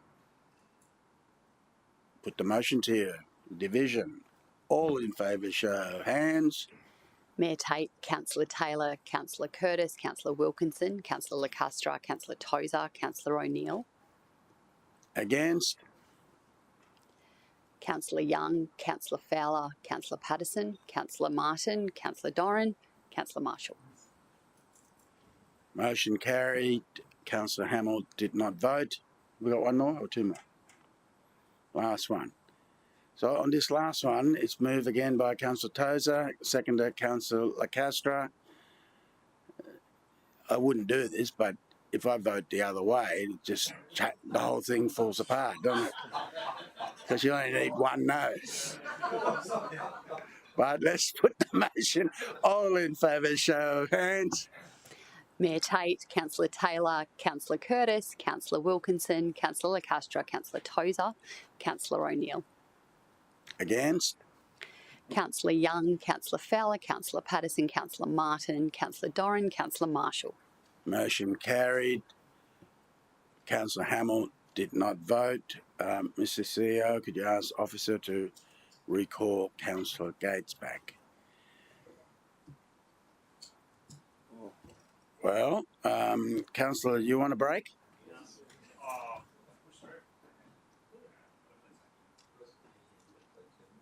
We'll wait for Councillor Gates back first.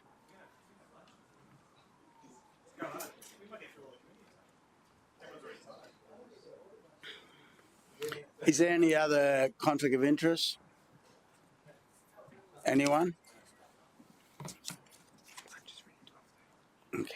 Conflict of interest, anyone? Well, item 10. All right. Item 10 is done. Item 11, reception and consideration of committee minutes. Sounds good. We'll take a 5-minute break.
We'll go to 11.1, Governance, Administration, Finance. Councillor Patterson. Thank you, Mr Mayor. I move that the minutes of the 851 Governance, Administration and Finance Committee meeting held on Tuesday 21st of January 2025, covered by recommendations 1 to 7, be received. Right, seconder, Councillor Martin. All in favour, show of hands. Against, motion carried. Councillor, I'd like to go to 6.5 first up, which is the Special Budget Committee meeting, forward schedule. Basically, there was recommended change of the budget adoption, moving from the 6th to the 11 days or 17th. When I was approached just the other day by Councillor Gates and Councillor Peter Young and said, why'd you change that? Well, I didn't change it. I didn't know anything about it. The CEO walking past, so I said, well, it must be him. So, For the record, I wasn't here. then we went, so dig a bit deeper, and so officers feeling that they're running short on time on the budget. But my attitude is that that really, I want them still work hard and stick to the 6, really.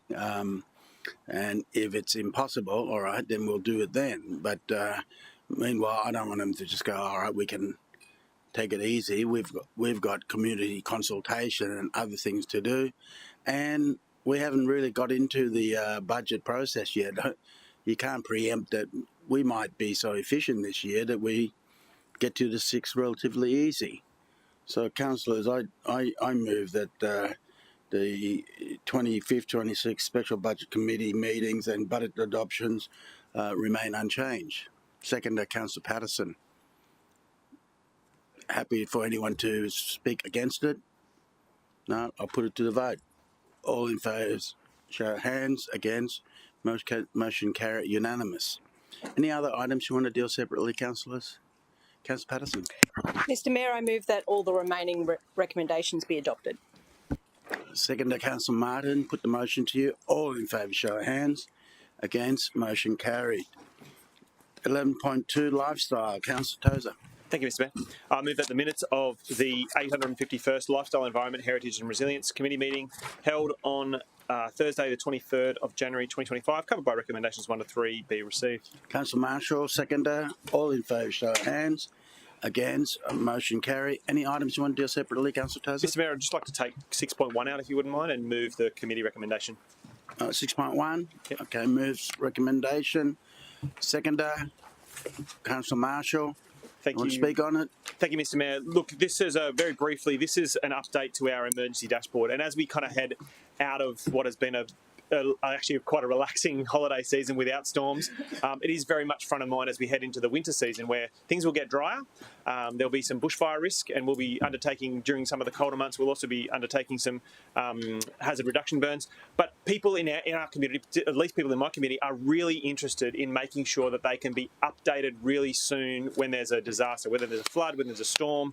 And now we have a subscriber service, Mr Mayor, that now helps people be updated by geolocation. So when someone subscribes for the service and provides us with their details and turns on their geolocation data, we can actually send messages specific to their location that is only relevant to them. So whilst you can opt into the whole of city option, now you can have your subscription service tailored to geolocated incidents that are occurring near you.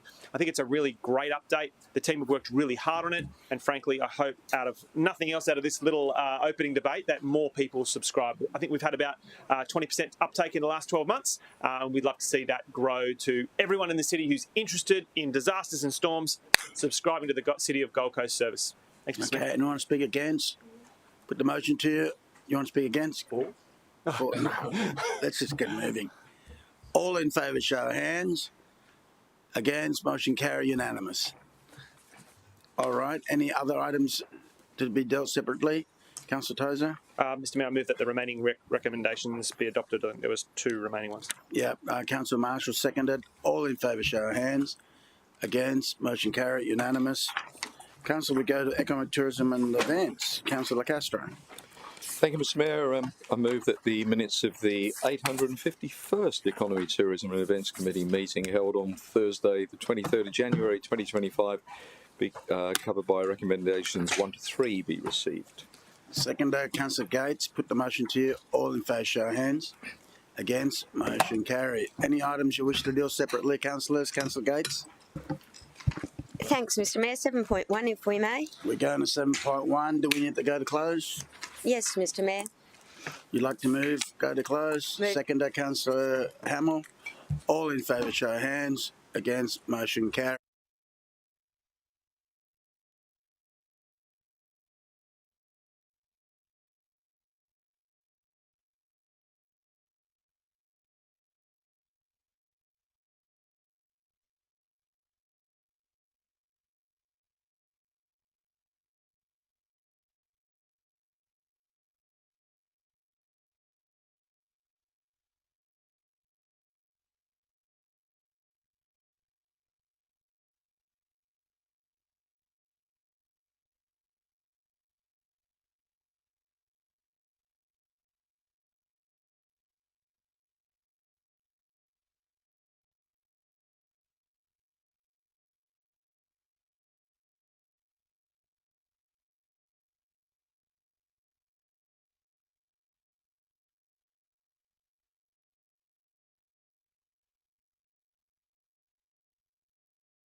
Right, streaming on. Could you let the security know that the gallery is open? Anyhow, off we go. They can hear me outside. That would be good. Okay. Councillor Gates, you moved the motion Yes, Mr. Mayor. on the screen. Happy to move the motion on the screen, yes. All right. Seconder, Councillor Tozer. Would you like to speak on it? Yes, I'm limited in what I can say, Mr. Mayor, but I think it's long been known that the city has an appetite to have a high-performance sports facility built in the city. There's been an expression of interest process that the city has undertaken, and there's been a lot of discussion within the chamber about our preferred tenderer moving forward. And today I think we'll see that we are incredibly supportive of what the officers have put forward within the report, and excited that we can move to the next stage, which still requires a tender process. We've looked at the expressions of interest, and now we seek to receive tenders on the project, and with the ultimate goal of very quickly delivering a high-performance sports facility to our city. So we've got a couple of national teams in the city and many others who've expressed interest in using such a facility. If it's built and built quickly, I'm sure that it'll be of great benefit, and especially considering the lead up to 2032, where athletes in our city and our sporting arena will never be stronger. So it's an exciting prospect. Anyone speak against the motion? Could you like to close, Councillor Gates? Mr. Mayor. Put the motion to you. All in favour, show of hands. Against, motion carried, unanimous. Any other items you want to deal separately, councillors? Go back to Councillor Castro. Thanks, Mr. Mayor. I move the remaining recommendations be adopted. Well, so yeah, that was just Seconder, Councillor all Fowler. those things. All in favour, show of hands. Against, motion carried, unanimous. We go to Water, Waste and Energy, to Councillor Curtis. Thank you, Mr. Mayor. I move that the minutes of the 851 Water, Waste and Energy Committee meeting held on Tuesday the 28th of January 2025, covered by recommendations 1 to 4, be received. Second to Councillor Wilkinson. All in favour, show of hands. Against, the motion carried. Councillors, any items you want to deal separately? Councillor Curtis. Thank you, Mr. Mayor. I move that all recommendations be adopted. Second to Councillor Wilkinson. All in favour, show of hands. Against, carried, unanimous. 11.5, Transport Infrastructure Committee, Councillor Taylor. Thank you, Mr. Mayor. I move the minutes of the 851st Transport and Infrastructure Committee meeting held on the Tuesday, the 28th of January 2025, covered by recommendations 1 to 6 be received. Seconder, Councillor Gates. All in favour, show of hands. Against, motion carried. Any items separately? Councillor Taylor. Yes, Mr. Mayor. I'd like to 6.3 to move the committee recommendation. A question, Mr. Mayor. Yeah, I'll come to you in a second. 6.3. What are you doing? Moving the committee's recommendation. Do we have a second? Councillor Gates. Question, Councillor Tozer. Mr. Mayor, the question is actually to the director, and it relates to. Do you want to maybe wait till the director gets here? Go ahead. He can hear. All right. On a number of occasions, the author of this report, his name's Darren White, just an officer from the council, wrote to residents who are petitioners, and they, in the email sent by that council officer, it says, it should be noted that road humps are not suitable on roads with steep gradients. Given the length and topography of Earl Court, unfortunately, road humps are not suitable at this location. Since the committee, my understanding is that the director and the chair of the committee have ducked up there, and I just for the sake of the residents, can I get some clarity around what has changed since Darren White's advice to residents, so we can move forward with potentially an alternative solution than what we discussed at committee? Director. Through you, Mr. Mayor.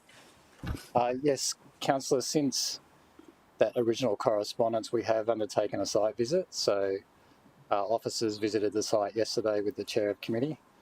from TIC, and we've actually identified 5 locations where we think local area traffic management can be successfully implemented. So it's those particular locations which may be different to the previous options and reports, but yeah, we think there is a viable solution to actually implement traffic calming. Great, thanks. Would you like to speak on that? Yes, Mr. Mayor. This was discussed at council. There was obviously a petition for a particular street at Talai, and the residents of that particular street were indicating that they'd like the road closed for all the local residents.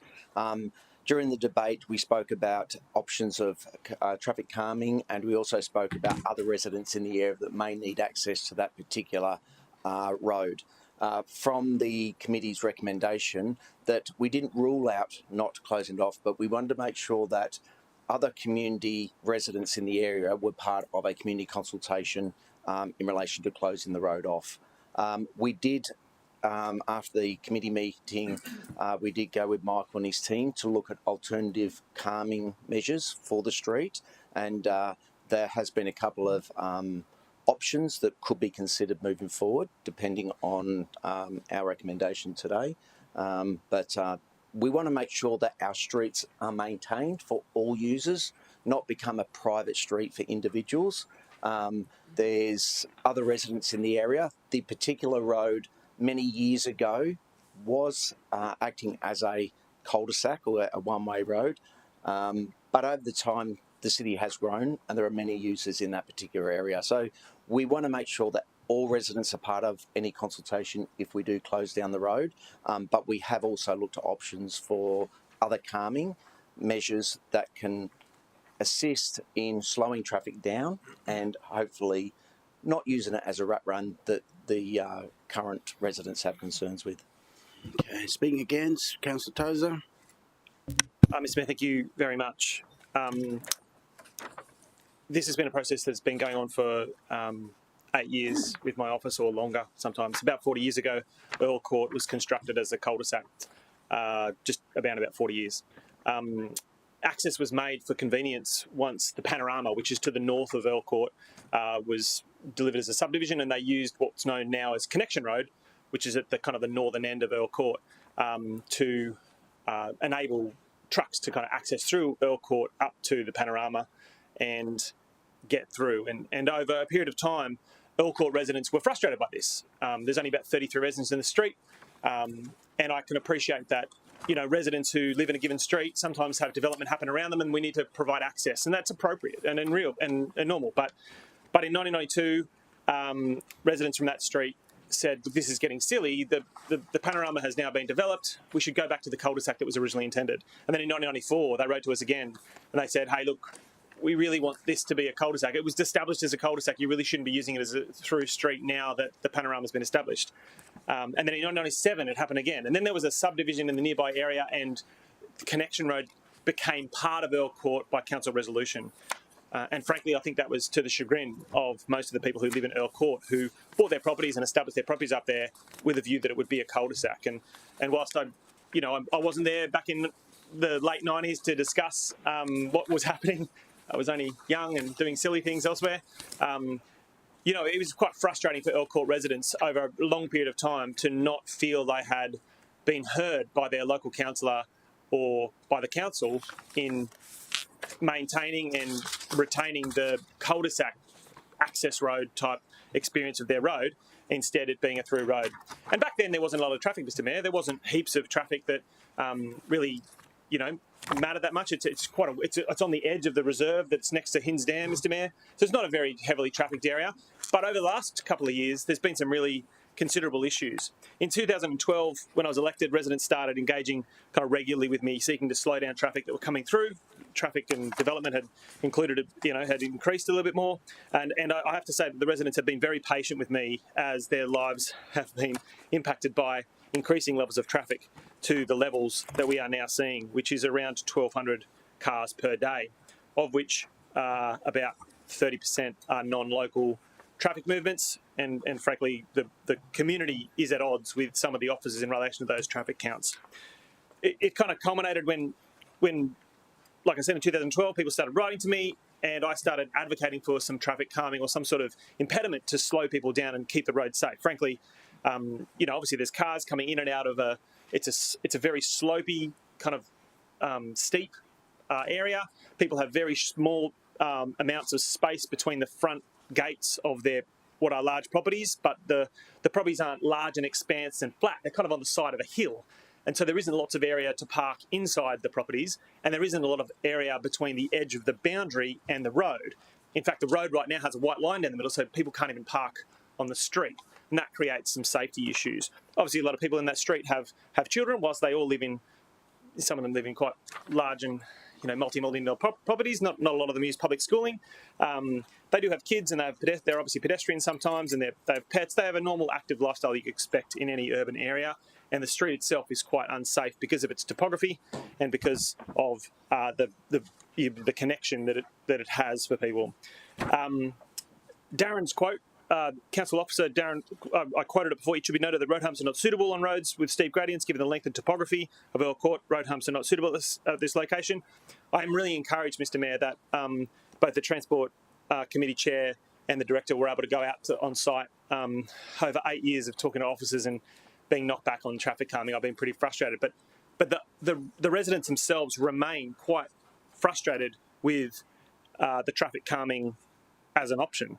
In fact, they say that the reasons for closure should be that 91% of their street supports the closure, and the 3 residents out of the 33 that didn't support closure said that they should have a gated estate with entry gates on both ends, or a boom gate on one end, only allowing residents electronic access, or the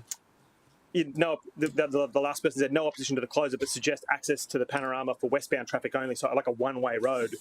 So effectively, even though they didn't get 100% of their residents to support the petition, everyone came up with an idea that wanted to limit traffic. They did talk about those safety concerns. The absence of footpaths on this rural residential road means that walking on Earl Court, the actual asphalt itself, is quite dangerous, particularly since there's quite a high volume of traffic, and 30% of cars are not staying in the local area. They're travelling through to either go to at the moment, I would suggest they're probably trying to head to Springbrook or trying to skip the traffic, and there's definitely some anecdotal evidence that people are using that road, having had a beer at the Tallow Golf Club to get back to Mudgeeraba, and it's just it stays off the main roads. They also say that the road itself, the traffic volumes have increased so much in the last year because of development and other growth in the area, that even though the court itself was only meant to be an access cul-de-sac, which I think the capacity is around 320 vehicles per day, there's now 1,200 vehicles per day, and traffic on Earl Court is being disproportionately burdened by that growth, more than was ever intended by the original establishment. They've also talked about blind spots and visibility issues on the road, and they think that those blind spots as you're kind of coming into Earl Court from Tallow Road, and particularly in winter evenings where it's quite dark, can create some issues. And credit where credit's due, the officers have helped me with some of those things and are really quite keen to continue to work with me on that. But, all those sort of things are reasons why this road really should be closed. Frankly, the thing that kind of got me over the line was kind of threefold. The first was that if we were to close the road, we can actually accommodate emergency vehicles. Council officers have come up in the report with a solution that can make emergency vehicles accommodated, and we can also divisionally fund the project. It's located entirely in Division 9. It's 15 minutes to the nearest next division. It's really a local issue, and I haven't entered into this lightly. This has been an 8-year program where I've really thought that road closure is the best option for local residents in this area. It's my area. There's no flow-through traffic. There's no tourist destinations. There's no schools nearby. It's just local residents who live in the area and people who are going from the pub across to the back, and a lot of development traffic for people who are doing 2-lot subdivisions and small subdivisions. And that really, they should be using the state road network for that. And that's one of the things that I think is really good. The divisional, being a divisional project, I have committed my own funds. It's $61,000. The simplest and cheapest solution for this is really a divisional allocation of just closing the road, making emergency access available, and coming up with the best solution. I think it's the simplest, it's the cheapest, and it's the most suitable to the most affected residents. But Mr Mayor, I don't have the support from the Director for that, and I don't have the support of the Chair of the Transport Committee. And at the committee, when we discussed it, the committee voted against a a choice of road closure, which I'm pretty disappointed about, given that it's really a divisional issue, and I've tried to formulate the cheapest possible solution for the city to accommodate the interests of Earl Court residents. So I have an amendment and also a foreshadowed motion, and I hope you'll accept both. The foreshadowed motion... I'll accept one. Okay, so I'll move the amendment. So the amendment is the second item I provided you, which was the one that I sent to Councillor Hamill. The amendment is not that different to the committee recommendation, Mr Mayor. Well, I hope so. Then it's an amendment. Yes, Mr Mayor. It's not that different. Yes, I sent it to Councillor Taylor as well. I sent it to Councillor Hamill and Councillor Taylor, yes. I have been quite collaborative in this process. I feel frustrated that this local divisional issue isn't dealt with, but this amended motion effectively removes a few things. It removes a community consultation process because these people have gone through effectively 40 years of being consulted. It is really very much a local issue, and the solution, a local area traffic management plan, we actually don't want to go back to the community and burden either the GC Have Your Say team or the transport team with an unnecessary community consultation beyond the street, the members or the residents who live in Earl Court. It comes up with a negotiated agreement, which I have, I believe, with... Just a second. Just want to see if there's a seconder, and then we can I think I have commence Councillor Hamill seconding. So we can go ahead and start the debate on the amended motion. Okay. Seconder, Councillor Hamill. All right. So continue with the... So this amendment, Mr Mayor, basically has been negotiated since the committee. Like I said earlier this week, the Executive General Manager and the committee chair were able to go out there.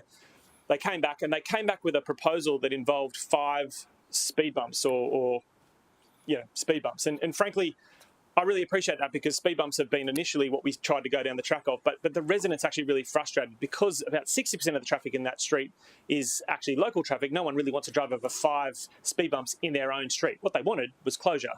And so they've come back since those 5 speed bumps and said, hey, look, we're happy to have the conversation. We understand that the road closures maybe not going to get up, but we'd love to discuss a local area traffic management plan funded. So I've come up with a proposal that effectively says that my divisional local area works to the value that I had already proposed to allocate to solve the problem would be provided to come up with this local area traffic management plan. And it would end up being a mix of the speed bumps proposed by the Executive General Manager and sent to me via email and a potential for two-way giveaway or chicanes or other traffic calming, which has been, like I said, I've had a chat with Councillor Hamill, who in committee had discussed it with me, and also I've shown it to Councillor Taylor, who has implied to me that he's happy to support that, and the officers have offered some support as well. So this is the amendment. I think this represents a better outcome. It represents a better outcome, firstly, because it appears that we won't have to undertake any further community consultation, which will come at a cost and probably a time delay to council. It has sufficient respect for the residents, where they are their concerns about speed bumps in their road, impeding primarily themselves, could potentially be negotiated with a different kind of solution that maybe they wouldn't be impeded, but other traffic calming could be introduced. And it also retains all of the original committee recommendation elements about the Queensland Police Service. It was interesting to see in the report that the Queensland Police Service actually wrote that they support. In fact, their words were that they would support the closure. That separating these roads will decrease the access of these roads from Hoons from the panorama to the Earl Court, which will be of benefit to the Earl Court residents. It will also further decrease Hooning escape routes from the panorama, which may assist police detection. I would support this move, was the words from the Queensland Police Service. So it retains all that, which is good, but also includes some of the other signage elements. Mr Mayor, that's the amendment I have, and then, I'll leave it at that for now. Okay, thank you. So the amendment's really just clause 3. The main change is removing community consultation and being less prescriptive about and then not necessitating an additional report. It's really a local issue. Right? This shouldn't come back to Transport Committee. Okay. Rightio. Speaking against the amendment, anyone? Yeah, Councillor Patterson. Through you to Mr. Kaler, so just wanted to understand if this is something that you're comfortable with and that this supports our traffic strategy. Yeah, through you, Mr. Mayor. The option of a closure wasn't supported by officers, as Councillor Toes has outlined. So where we have viable options for traffic calming, obviously that's always a first point of call because we can keep connectivity, we don't impact emergency access, etc. So we're comfortable that there is actually an opportunity to put some local area traffic management in, having done the site inspection and spoken to the traffic engineers. So I am comfortable with that. The solution that we come up with obviously will need to be fit for purpose. So we've identified the possibility of 5 of the speed bumps at specific locations. We would need to work through that solution through a detailed design, but in essence the recommendation allows us to investigate, define an appropriate LATM solution, and if one such can be identified, work with the divisional councillor to execute that work. Okay, Councillor Taylor to close. Thank you, Mr. Mayor. And look, I'd like to thank Councillor Tozer for the work he's done and working with us to come up with a solution. I think as a report and as just been mentioned, of 1,200 other vehicles that use the road, 30% or 70% are actual local users. So it's important we understand there is around 900 local users that do use that road. That's where the community consultation was expected to go to make sure that those 900 people had a say. I think what we was able to achieve out of this was with Michael and his team to look at other solutions. Yes, it's frustrating for 8 years to have been at this point to talk about what solutions are, but over those 8 years we have grown as a city, the numbers have grown, and this resolution does give the ability for us to come up with some calming devices or solutions for that particular sleep to help local residents in that particular area. And just one thing in relation to on the report on page 38, it does state that, however, keeping Earl Court open provides an alternative access for local properties in the event of a natural disaster and offers the fire rescue queues faster access with response to emergencies along Panorama. So what we're achieving here is hopefully a better outcome for the residents and also the ability for local users to continue using this particular road, and also in event of emergencies, a passage for emergency services to connect to Panorama Road. So I'm very supportive of the change of recommendation. So we will deal with the amended motion first. Right, all those in favour of the amended motion show of hands. Against, motion carried. Any other items deal separately? Let's become that the motion becomes now. a motion. Sorry, Mr. Mayor. Right. So, do you want to speak on that? I am the mover. Yeah, I would like to speak on it, and I'm actually going to vote against it and foreshadow my original motion. So, I have a better outcome, Mr. Mayor, with this motion in place, and I'm very supportive of I'm very thankful to the council for, or for the members today for supporting this amendment. It's a better outcome than what was originally done, but it's not the best outcome, and it's not the outcome that the committee. Foreshadow motion, please. The foreshadowed motion is worded. It's the first one I sent.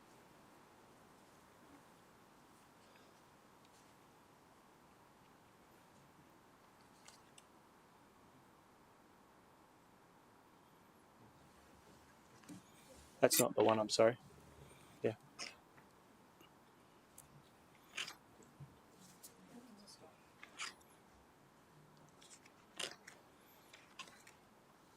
Thank you. So, Mr. Mayor, in opening debate for this amendment, I will say that it'll be difficult for me not to talk about the foreshadowed motion because that's against the rules. But, Mr. Mayor, why I think the now amended, would you mind moving it off the foreshadowed motion? Has everyone had a chance to read the foreshadowed motion? No. All right, so just have a read through. It effectively closes the road and funds it through divisional works.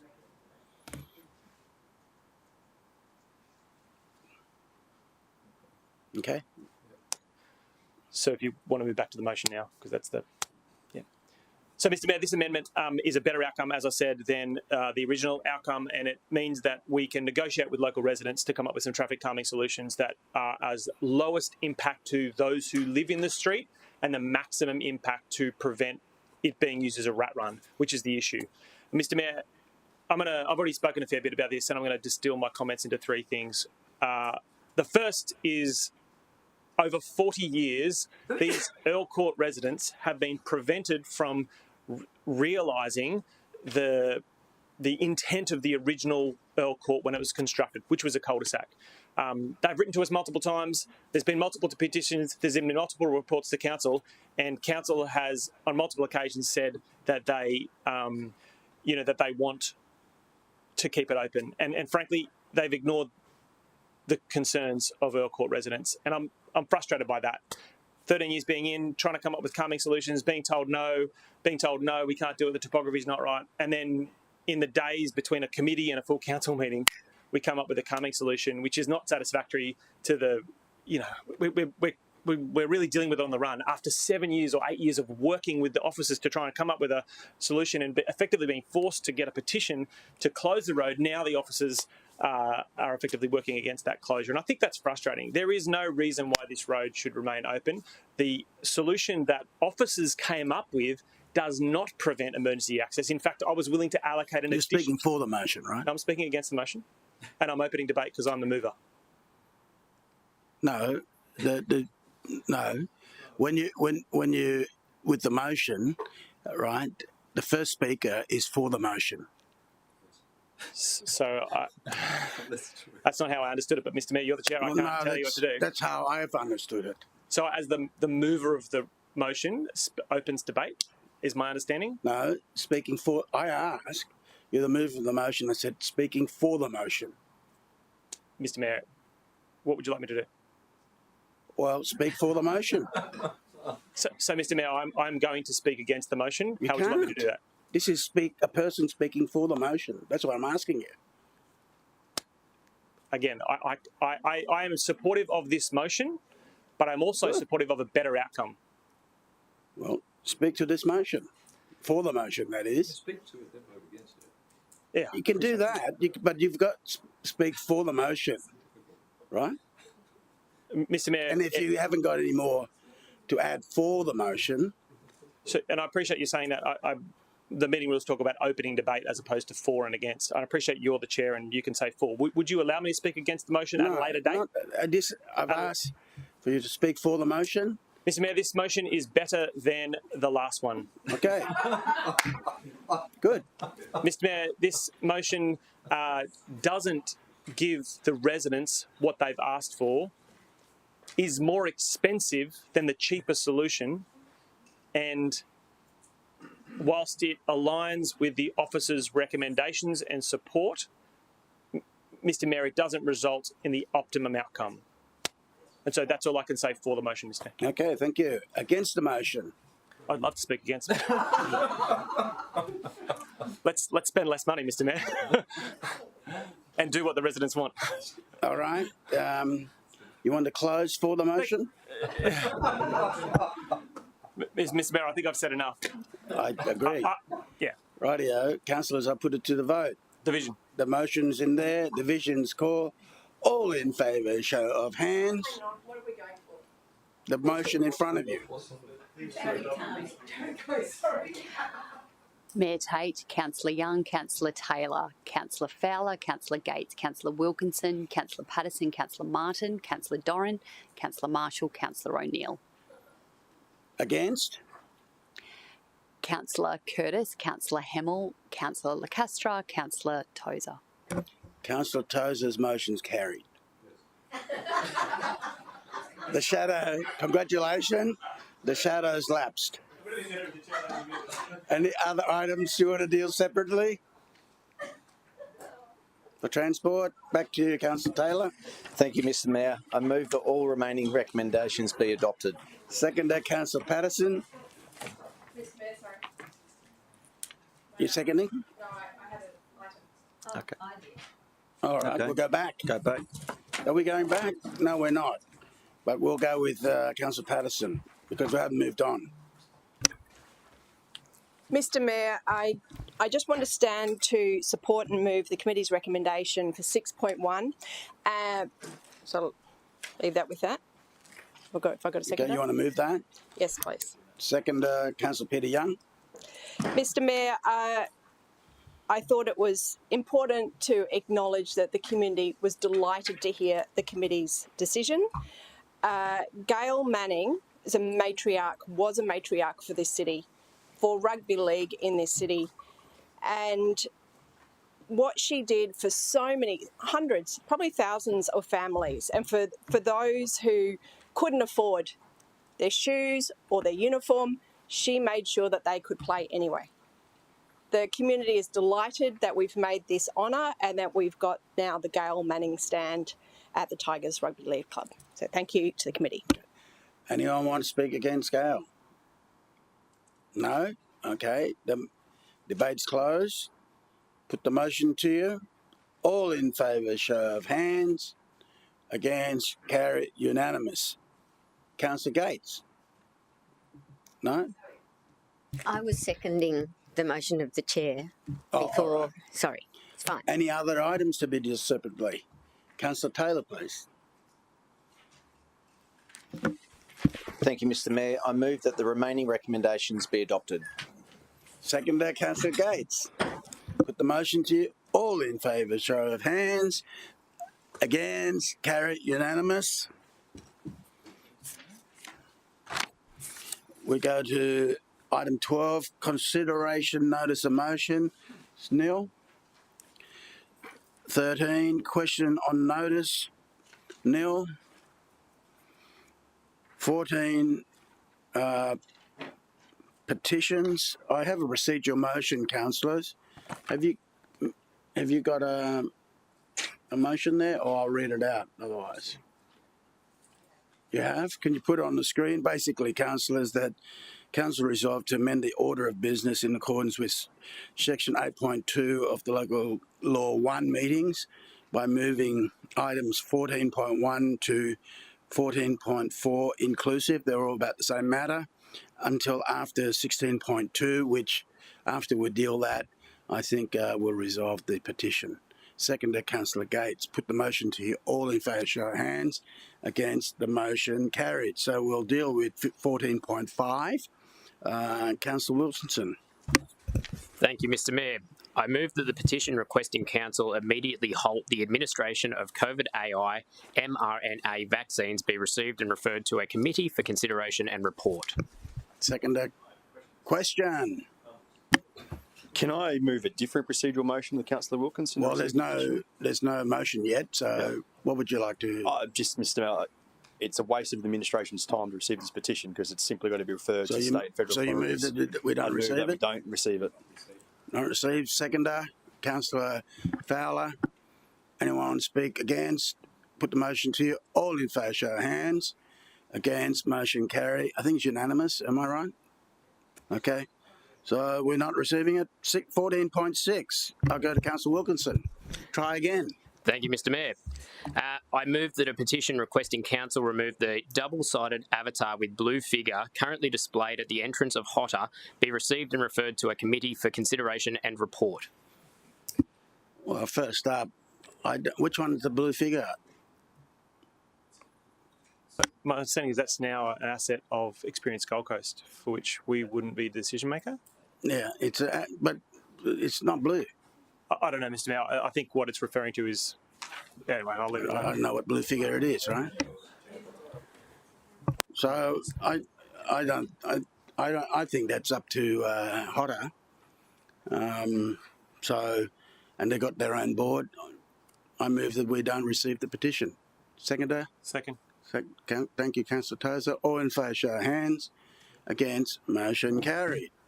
General business. 2025 National Housing Summit. You're seeking to go there? Yep. I'll move the recommendation. Second to anyone? Councillor Patterson. Anyone want to speak against? Nope. Put the motion to you. All in favour, show of hands.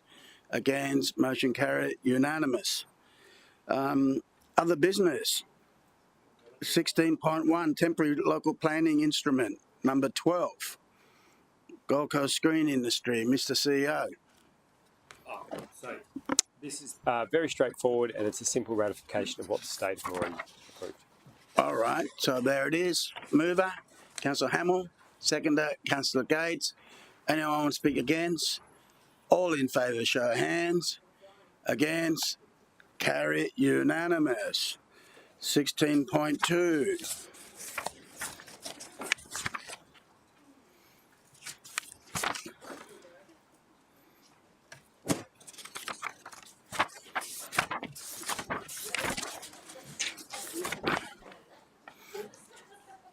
You want to do that? All right. Mr. CEO, over to you to explain what we're doing. Oh, well, I don't have much to say, which is rare for me, I know, other than to say that we've got a presentation on what's being presented today, and I'll pass to the Acting Director and to the City Officer. Okay. Thank you, Mr. Mayor and councillors. So today we have a presentation. Jason Linsdell, who is our Acting Chief Revenue Officer, will take you through the presentation, which aligns to our report in the agenda. Thank you.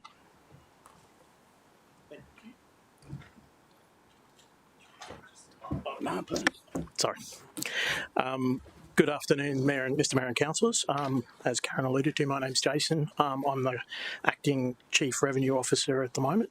I'm here today to present a report in relation to the rating structure that was adopted for the 2024-25 financial year, applicable to the vertical community title schemes that are used as principal place of residence. There we go. Just before I start, by way of background, just briefly, as part of the 2024-25 budget, the City adopted a new differential general rating category structure that applies to vertical community title schemes that are used as the principal place of residence. The changes introduced a number of new differential general rating categories that apply to CTS lots that are on level 5 or above within those vertical CTSs, and approximately 12,200 properties were affected by that change. The adopted rating structure has been applied in the adopted rating structure for PPR vertical CTS is the same structure or similar structure what's been applied for the non-principal place of residence and tourist rentals since 2006, and essentially within the categories, it bands them based on the level above ground that the CTS lot is located on and the relative size of the CTS lot. In response to the rating category changes put in place for the 24-25 year, 20 petitions have been received in relation to that from affected ratepayers or buildings.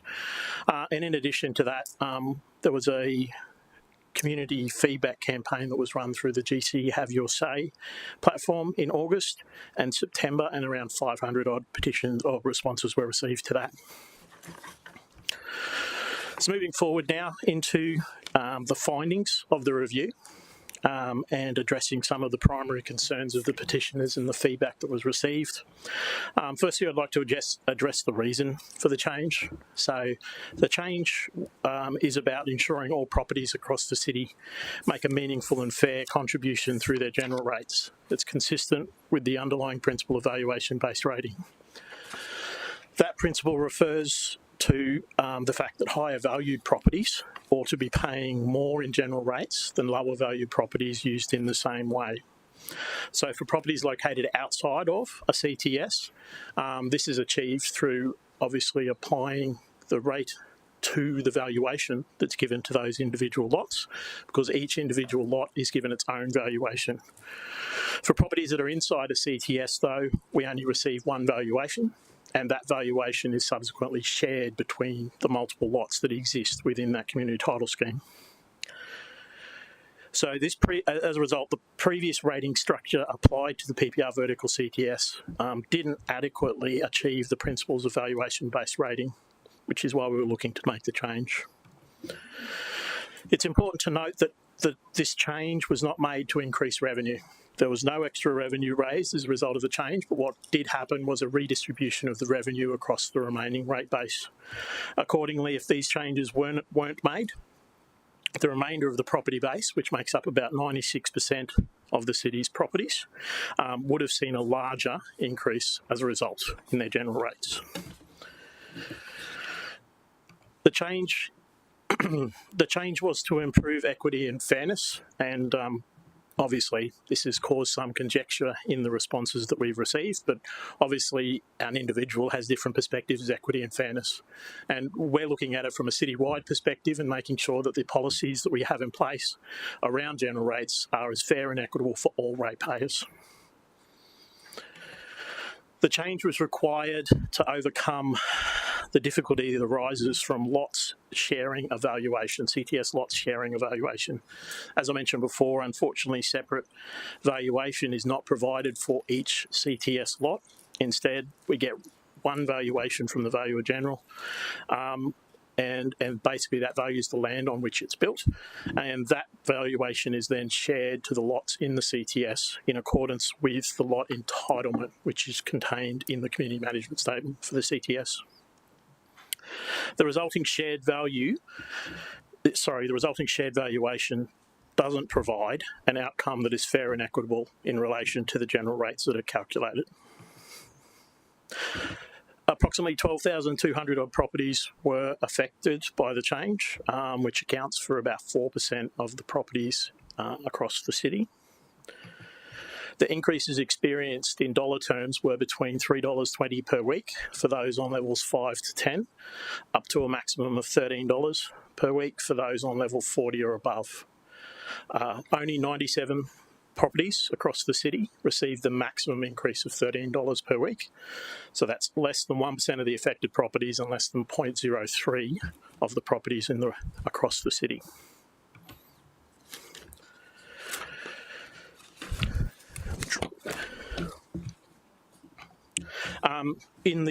Council remains committed to keeping rates and charges for PPR properties as low as possible.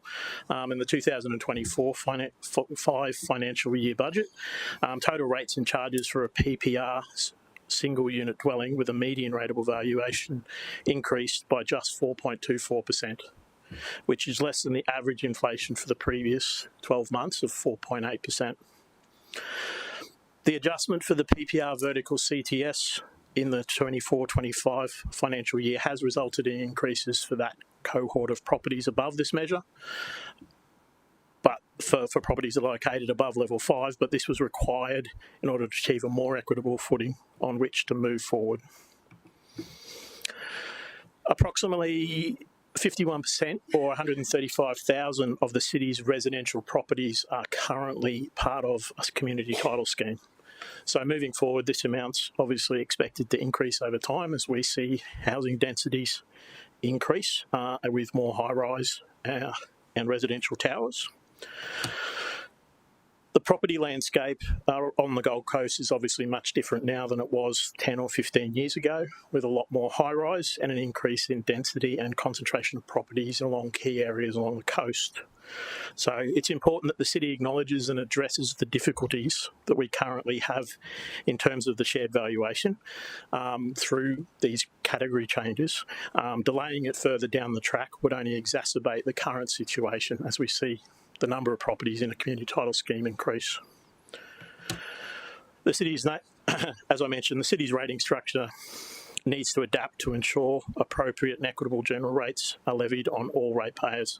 And obviously failure to recognise and account for the complexity of the shared valuations for PPR CTS will ultimately result in non-CTS properties being levied disproportionately higher general rates until it's addressed.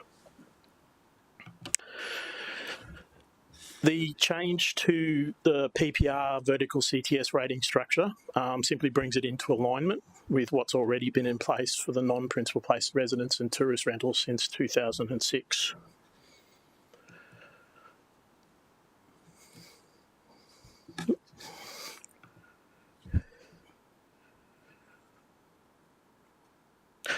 The 2024-25 PPR vertical CTS rating structure, as with all rating policy changes, underwent significant testing to ensure the objective of the change would be realised before it was implemented. The testing involved referencing market valuations as a means of baselining an appropriate amount of general rates for each rating category. However, it is important to note that the site valuation continues to be the basis for the calculation of general rates as required by the Local Government Act and the Land Valuation Act. The city is not rating properties based on their market valuation. We are simply referencing market valuations as a benchmark to ensure that the policy has been implemented and is achieving a fair and equitable outcome. So moving on, I just wanted to quickly touch on a quick demonstration, I guess, of the issue. So when we're talking about, as I've mentioned previously, it's a fundamental principle of general rates that higher valued properties should pay more general rates than lower valued properties used in the same way. So this principle is demonstrated by the requirement under the Local Government Act that general rate be calculated based on the valuation of a property as issued by the State Government Valuer General. When the state issues land valuations for properties that are outside of a CTS, it is based on site valuation and not market valuation. And those lots outside of a CTS each receive their own valuation, as evidenced there with 2 single unit dwellings, each have their own valuation. By contrast, for community title scheme properties, the city is provided with a single valuation, single site valuation for the land on which the complex is built, and this is shared amongst the units that exist in the CTS based on the lot entitlement.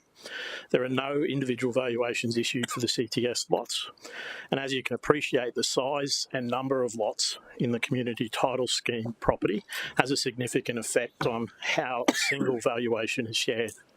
So CTS properties with more lots generally result in a lower shared valuation than CTS with less lots.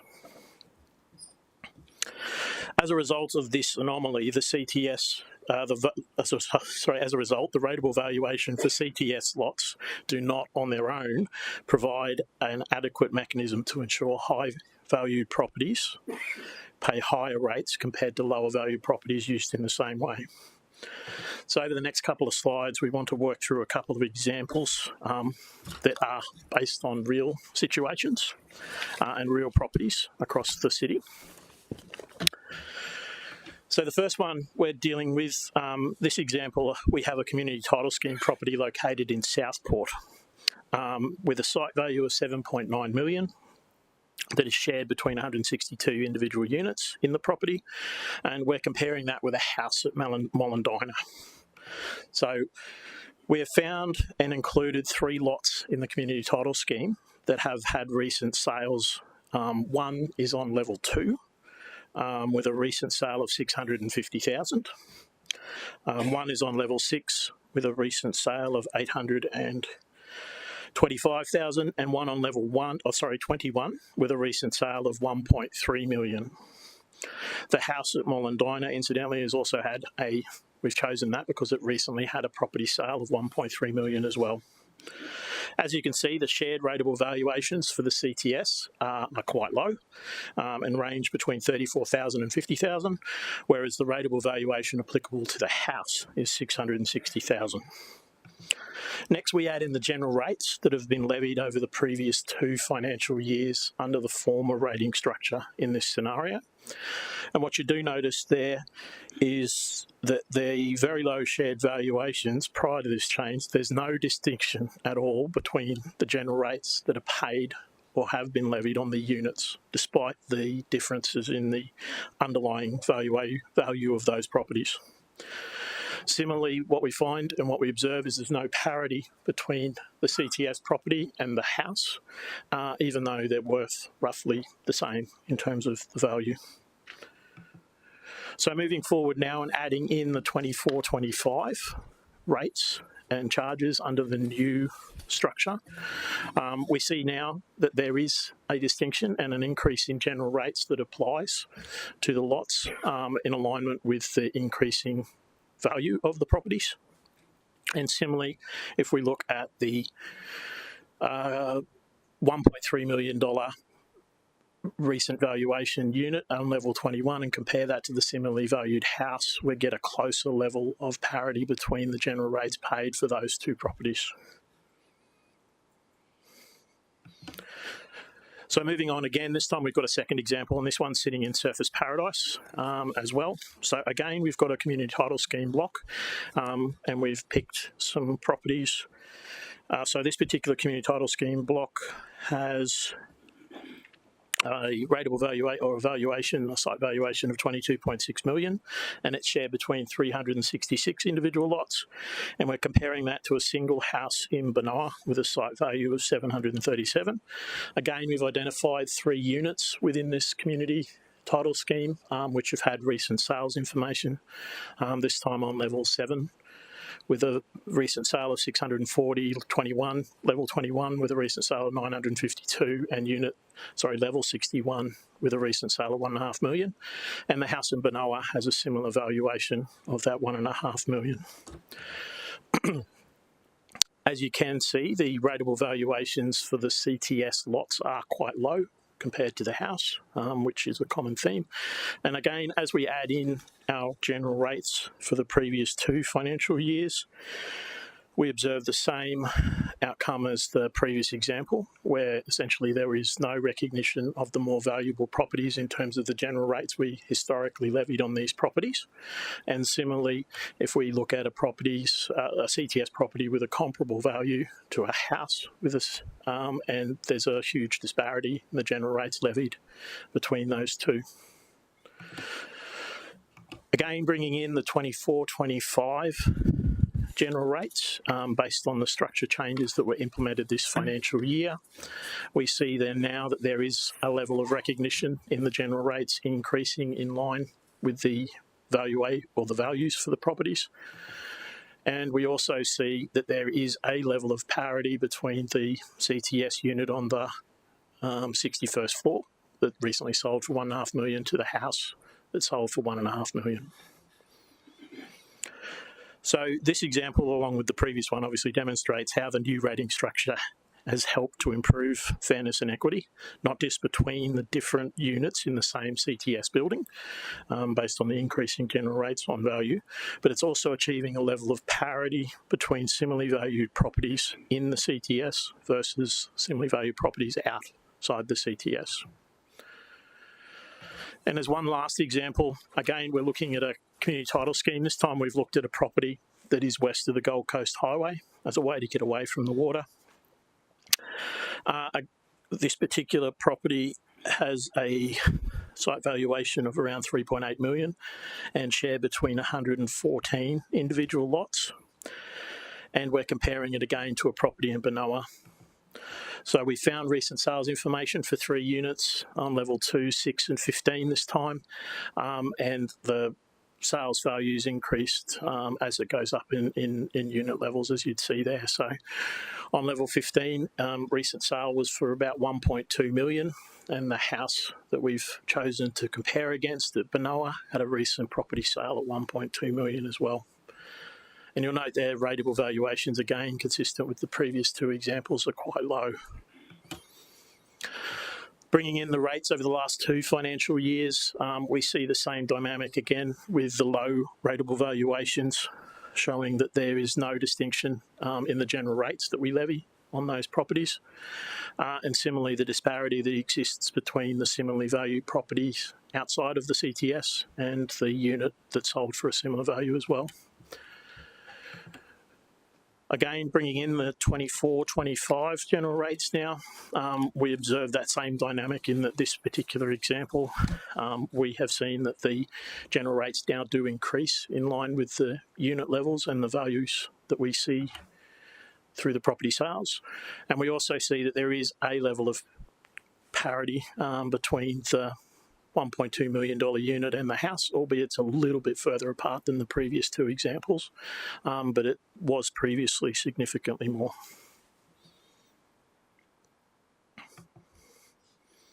So now I just wanted to spend a moment and drill down into the properties that are affected in relation to giving some context of the properties that were affected by the change. So we have approximately 282,000 rateable properties across the city, and of that 95% are residential properties. And drilling further into the residential properties, about 130 are made up of non-strata, so they're your single unit dwelling properties. 27,000 are made up of horizontal CTS, and the remaining 108,000 are our vertical CTS properties. And drilling in further now to our vertical CTS properties, we have around about 48,000 that are in our non-principal place of residence occupancy type, and another 10 or 11,000 in tourist rentals, with the remaining 49,000 in principal place of residence. So incidentally, the non-principal place of residence and tourist rentals already have this rating structure applied and have since 2006. So drilling in further now to, went too far. Looking now into the principal place of residence, vertical CTS properties, of the 49,000 that are in that particular categories, or that grouping, 37,000 of them are on level 4 or lower, and as a result were unaffected by the change.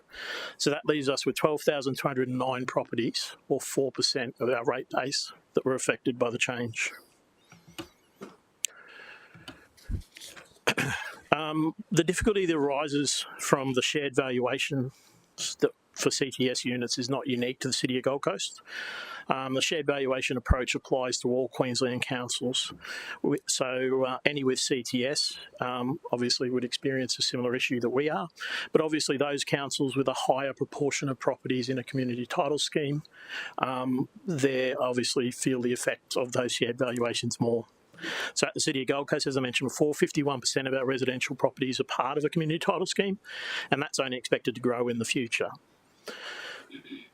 So at this point, I just want to quickly go through what other councils are doing in terms of addressing the shared equity, or sorry, the shared valuation problem. So Brisbane City Council have introduced a parity factor a number of years ago. So the parity factor is a bespoke calculation that BCC developed that has the effect of increasing the general rate that is calculated for each CTS lot by a fixed amount for each CTS complex based on the value of the land. So the calculation method for the parity has been specifically designed for BCC property base. So it's a very bespoke and suited to the BCC property base. The City of Moreton Bay, they've adopted 12 differential general rating categories, 6 that relate to principal place of residence and 6 for non-principal place of residence. And these categories are based on the calculation of the area per square metre of the land on which the CTS is constructed, and they're banded. And this approach basically recognises and identifies and recognises CTS properties that are on more valuable land, but doesn't necessarily recognise more valuable CTS properties within the same structure. And last is Sunshine Coast, who've adopted 6 differential general rating categories, 2 each for the non-principal place of residence, principal place of residence and tourist rentals. And they make a similar distinction to what the City of Gold Coast did for PPRs previously, where they have those that are below or 4 levels or lower in one category, and then another category for those that are above 4 levels above ground. So finding a fair and equitable approach to overcoming the difficulties caused by the shared valuation approach for CTS is not easy, as evidenced by the variety of different approaches employed by SEQ councils. In an effort to try and address this at a more structured level, and find a more robust and reliable, consistent basis, the Sunshine Coast Council submitted a motion to the LGAQ annual conference requesting the LGAQ to call on the state government to amend the Valuation of Land Act to include the option for councils to request market valuations for the purposes of rating community title schemes. This approach would be This approach would provide separate valuations for each CTS lot, eliminating the shared valuation issue, and would also provide a consistent and comparable valuation that would the levying of general rates would result in the levying of general rates in a manner that's consistent with the principle of valuation-based rating. The motion received the support of delegates at the conference, and the LGAQ subsequently made representations to the Minister of Resources in relation to the issue, but unfortunately there's been no progress on the matter since then. Another issue that arose through the petitions and the feedback was around support for affected ratepayers. Obviously concern around those that were affected, specifically around pensioners. So we're obviously cognizant of the additional pressure that this might put on pensioner-owned properties, and we're certainly ready to assist. So the council and state already provide assistance to pensioners through pensioner rate rebate schemes. So the state government provide a $200 rebate on their rates, plus a 20% discount off their emergency management levy.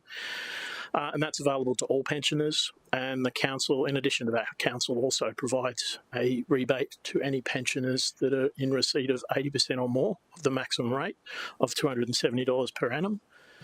And if there's any ratepayers out there that are struggling to pay, we are here to help, and we would suggest that they contact council to look at what options they might have.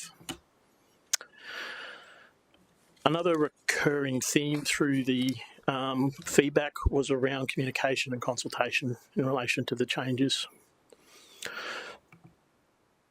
So in addressing the comments in relation to consultation prior to the budget, the city actively seeks feedback from ratepayers through extensive consultation program that runs year round in relation to strategies and plans and services that council provide or prepare. The consultation programs inform the council of community expectations and the required standards, and that in turn drives the budget. One specific form of community consultation that is planned is an annual budget survey, and this undertaken in the first quarter of each calendar year to specifically inform the budget process and seek guidance on what city services ratepayers value and what other priorities that they would like to include in the budget. Post-budget communications are obviously also important to ensure that ratepayers who are affected by rating policy changes are adequately informed and prepared for the changes as part of the budget. In relation to the communication of the 24-25 PPR vertical CTS structure changes, a targeted approach was used that involved the inclusion of a flyer with the rate notices for the properties that were affected by the change. It's acknowledged that this flyer proved ineffective in explaining why the change was necessary, and did not adequately serve the purpose of informing ratepayers.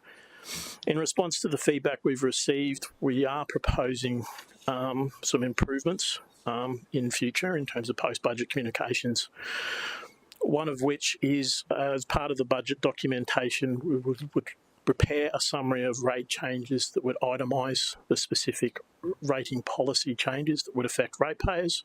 And the purpose of this would be to explain the changes, and there'd be a particular focus on explaining why the change is necessary. And this document would be available on the web in support of any changes, along with the other budget documentation.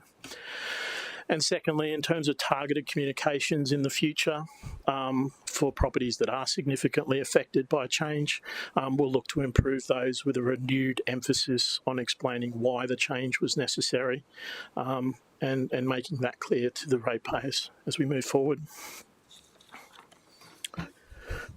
And obviously, the Mayor is the spokesman for all budget-related matters, so he'll be available to speak to those as needed as well.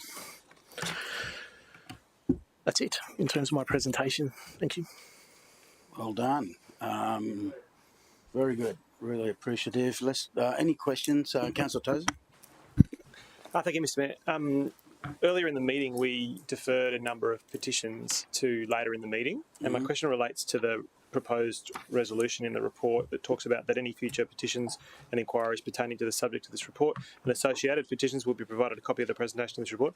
It occurs to me that the people who have petitioned us would be really interested in this report. It's really well done and it seems quite comprehensive.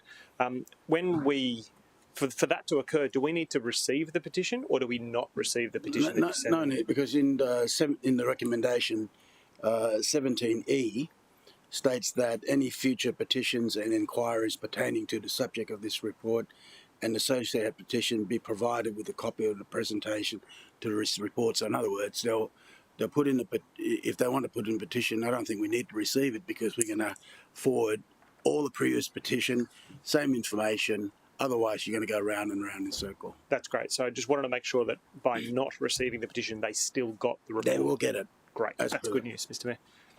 Most of all, I just want to say thanks to the team. It was helpful to me as someone who strongly advocated for this fairness and equity to come into the system, for it to be, backed up by really great examples and data that can help my residents who live in suburbia, who are probably wondering why sometimes, penthouses, are not paying as much as they might be.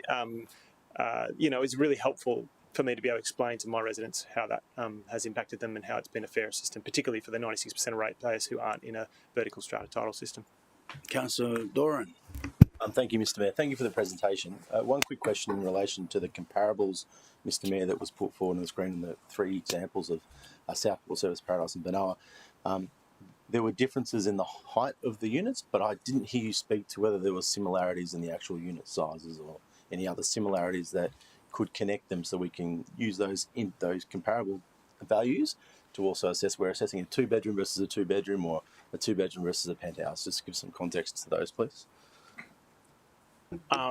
We had limited selections available. We were basically constricted by what market value information we had based on recent property sales. So at this stage, we didn't look at the floor area and how that affected the valuations in those examples. I think the market value is the appropriate one to go. That's sold for 1.6 million. The house is sold for 1.6. So the rate should be comparable.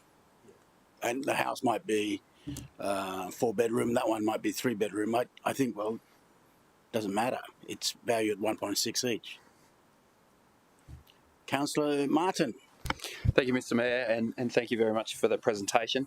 I just wanted to ask a question some of the residents had brought to me around units that may have a higher value if they're a lower floor because they have access to courtyards or grassed areas.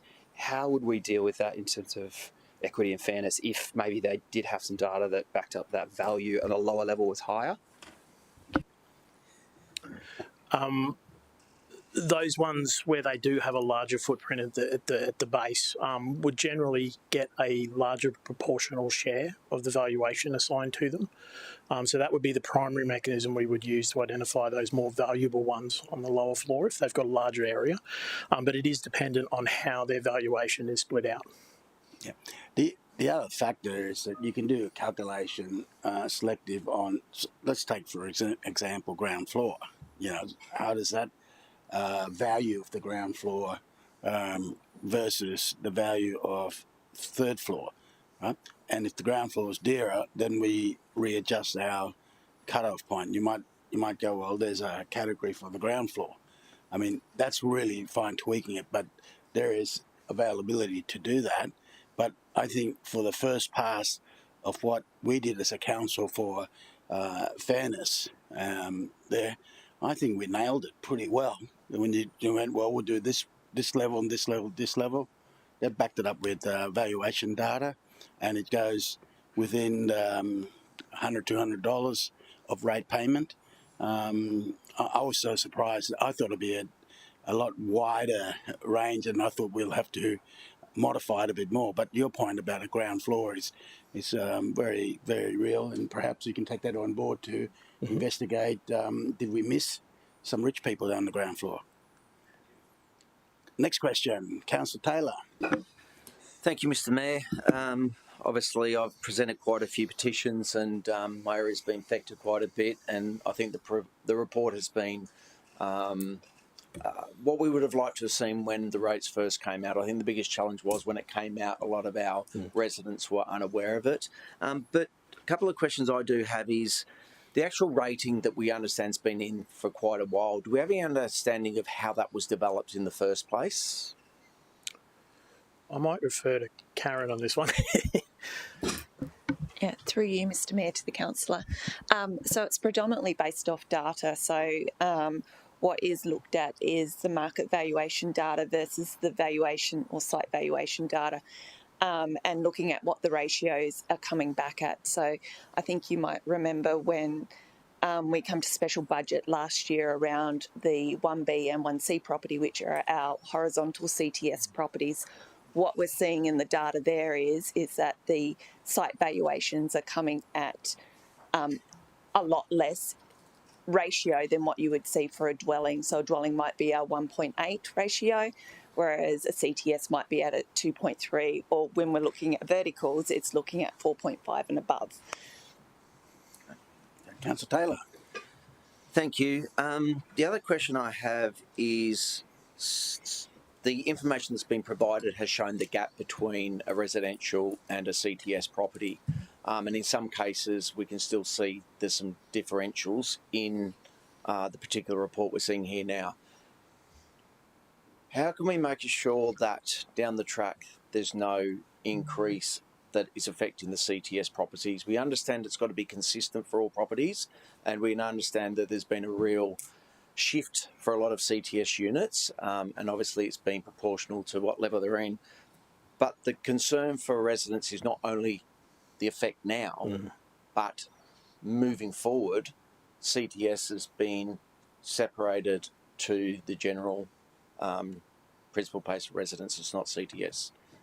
Their concern is, can this happen again? The rating categories will be reviewed each year. The intent is always, when we do those reviews, look for opportunities to tweak around the edges. So from an administration perspective, we're not looking to make any sort of large whole-scale changes, and this year was meant to be an increase to get them on par. In terms of going forward, though, any changes that we look to make would be considered as part of the budget process. Yeah, and you've got modelling method now. Exactly, yeah. So that you can, let's say the market's changed a lot in the unit prices, for instance. You could run calculations and do a presentation at budget level, so we can have a look to see, okay, the market has moved or not moved. And so, well done for making, the way you've done the valuation on the CTS and the vertical, but the way you present it, how we could understand it easily, and therefore making ratepayers out there understand it easier. And I think that's really the communication is the key. And I think from moving forward here, should there be any tweaking, well, we can present that well before, perhaps during budget consultation period. Councillor Taylor. Thank you, Mr Mayor, and apologise for the ongoing questions, but a lot of our residents are concerned that in one site, their concerns are, why are they getting charged more for rates, an increase, when there's less services? So what they're talking about, there's one truck turned up instead of 500 trucks turning up. Water supplies through one that actually goes through their services. Can you? Yeah, absolutely, and that was a common feedback through the feedback we have received and the communication from residents, and the response to that basically is general rates aren't a fee for service. They're a method of, raising the revenue that we need to fund all of the things that aren't a user pays charge. So they're not like a waste service where if you don't get a waste service, you don't get charged, or a water service, similar thing, where you're paying for a fee for service. General rates is there to basically fund all of the stuff that those utility charges don't fund. So the parks, the community facilities, the roads, the drains, and the valuation, the basis on which we've been given to levy general rates is based on valuation. So that in itself implies that obviously properties should be paying relative to what their property is worth in terms of general rates. It's also, I mean, you can go specific on waste and all that, but like we're saying about the roads, another example, for instance, how come the people on the western of the highway help funding to clean our beaches? Because they don't use it. Coastal protection. I mean, there's a lot of money that goes into all those infrastructure. Lifeguards. Well, nobody's out out west of the M1 are using any lifeguard out there. I think when people query it, they need to query it in the this running of the city and in the budget as a whole, generating economy, fight against graffiti, all those things that it gives you a whole of city lifestyle experience, and the city has done perfectly well. Otherwise, we wouldn't be attracting such more investment and more people moving to the Gold Coast. So, for those people who are going, well, we're using less. We've got one pipes going up, and for the water, yes, you do. I agree with that, but you got to look at the whole of the Gold Coast, and it's worked. Councillor Taylor. Thank you, Mr. Mayor. And during the budget review last year, one of my main concerns was there's a lot of people in these CTSs when we introduced it that may have been there for a long period of time, haven't just moved up and paid a large amount of money, so they've got an asset that might be valuable, but they're struggling with money. One of the things that I really tried to advocate at the time, and I would really like the city to consider, is hardship, and it's not just for people in high rises. The concern I have is for the 10% is normally the person that goes on a payment plan is the one that's actually in hardship, and that 10% could make a difference.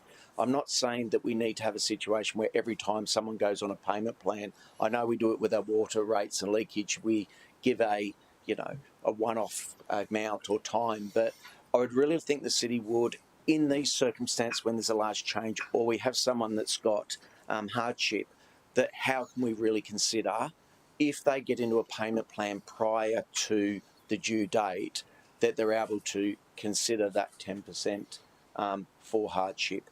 I appreciate that some people may want to drag it out, but I'm sure we can put some limits on how we can manage and look after the elderly, the pensioners, but anyone that's vulnerable out there at the moment. Councillor Hamill.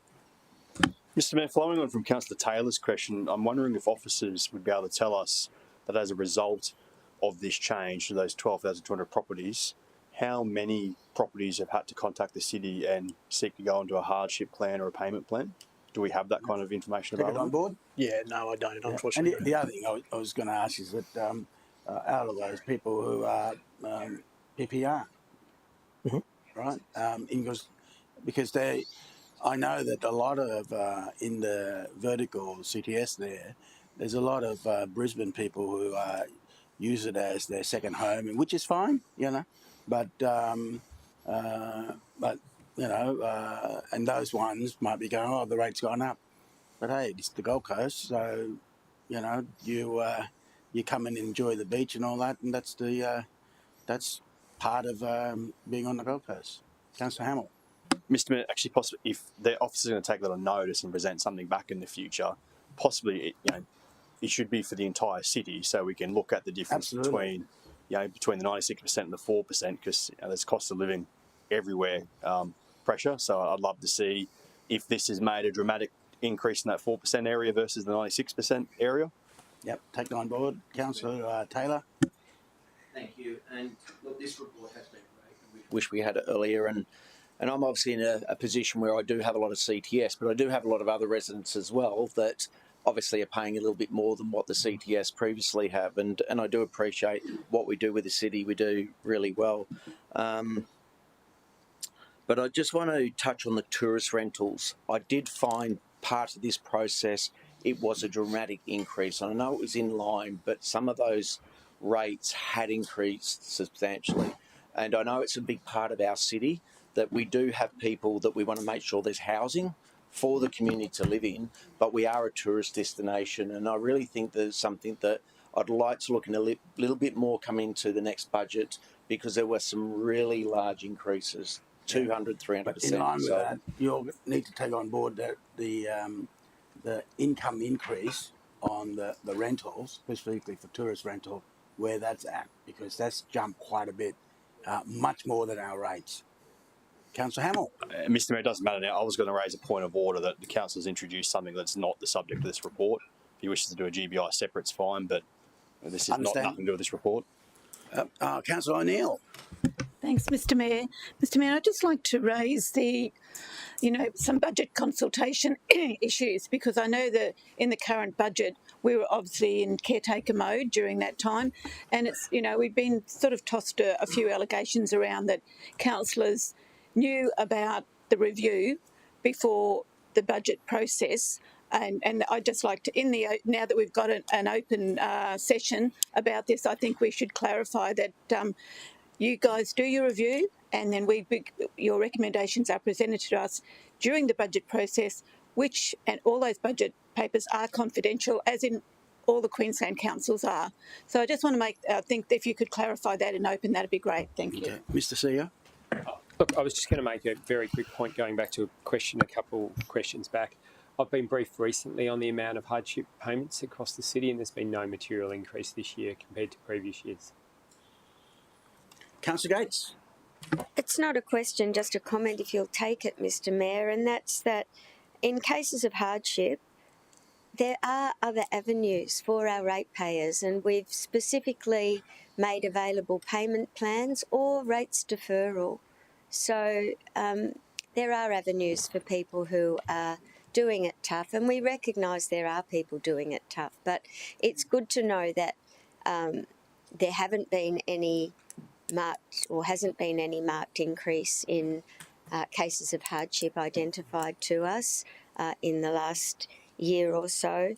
And if I could also just comment that everything that's been said today was provided as information to us in our delivery of last year's budget.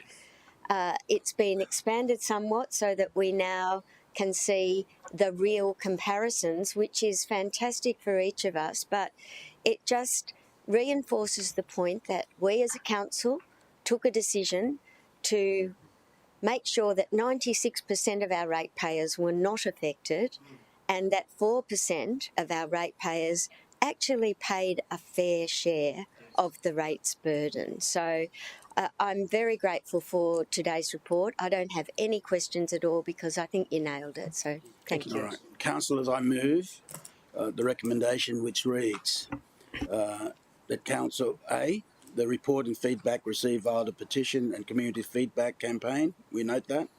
B, that there are no proposed change to Council's current revenue policy. C, that improvements will be made to communications to ratepayers after the adoption of Council's annual budget. D, that the chief petitioner in each of the 20 accepted petitions be advised of the Council's decision and be provided with a copy of the presentation to this report, and be requested to inform the other petitioners of the outcome. And E, that any future petitions and inquiries pertaining to the subject of this report and associated petitions will be provided with a copy of the presentation to this report. Councillor Hamill. Mr Mayor, before you seek a seconder, I was wondering if you might entertain a small addition. Sure. I'm wondering, because there has been a lot of focus in the petitions, a lot of focus in the community around the effect on pensioners. And it was actually from listening to your media today where a question was asked specifically about that. Now, as part of the budget process, we review the pensioner discount every year anyway, but I think it would be good to have it on the record that as part of the 25-26 budget process, we will review the pensioner discount. Okay. So I'll put F. That part of the next year's budget, that council will review concessions to the pensioners. Okay, Councillor Taylor. Thank you, Mr. Mayor. Just seeking whether you'd accept to add that the application of the 10% early discount to ratepayers seeking hardship payments plan be considered during the 25-26 budget adoption process. That will be part a of review F. will be. Yeah, that will be part of the concession in F. All right. Sorry? Yes, yeah, you want a second? Yeah. Okay. Councillor Patterson. Mr. Mayor, I'd like to make an amended motion, if I may. Sure. So with what you have there, all of that complete on that recommendation, but also to include two other points. One, that the city writes to the Premier requesting that the state government amend the Local Valuation Act 2010 to include the option for councils to request valuations for the purpose of rating strata titled community titled properties. And also for B, that the differential general rate categories for vertical community titles scheme principal place of residence properties be reconsidered during the 2025-26 budget adoption. Okay. Sorry, is that consistent with the recommendation above, which says that you're not going to change? Yeah, it's not consistent, so I'll take it in as no, it's opposite. I'll put it down as foreshadow. Okay. Okay. You happy with that? Yeah, I just don't think you can have a recommendation immediately. No, we'll go there as foreshadow. Councillor Tozer? Mr. Mayor, just in the context of the valuation process, each year my understanding is that council pays a fee to the state government to value the properties in the format they did. Land value. Just questions maybe through you to the CEO. If we were to take a step to expand the work that was undertaken in that valuation, you pay. Yeah, we would effectively pay more money for that valuation process. Without a doubt. Okay, great. Because what happens, I tell you this, with the non-improved land value that they do, yes, sometimes they skip a year, but they still charge us full as if they did it. I remember that, Mr. Mayor. I remember that having happened a few times. And so if you want additional things to do, they're going to charge let's say they charge another 80% on top, and if they skip a year, they're going to want that bit on top. Yeah, so with that in mind, Mr. Mayor, I'm uncomfortable about us lobbying the state government to do something that we're not sure LGA is doing it already. Okay, so is it possible for us to get some information through this special budget review process about what the state might charge us for valuation of properties? Is there a way we can get a quantum? I think we get an update from LGAQ on their lobby. Thank you, Mr. Mayor. It'll be best. Because if LGAQ said you got Buckley's chance, well, let's not do any more work. I think I'm just trying to work out whether I would form the view that I'm supportive of that or not, but it would have to be contingent on what the extra cost to the ratepayer was. Because if the extra cost was an extra $4 million, that'd be 1% extra in everyone's rates, which seems very strange. That's correct. Right, councillors. There's a lot been said about this. For those, Mr. Mayor, I would like the opportunity to speak against. Yeah, well, I get first go because I'm the mover of the motion, and I'm speaking for the motion for those people who are watching. Here we go. Councillors, first up in my speaking for the motion, I absolutely congratulate to the team who's done the presentation. Sometimes it's so much harder. Oh, sorry, the secondary is Councillor Tozer. So it's so much harder to distill the information to be clear and to present it that way. They've done 10 out of 10 on that.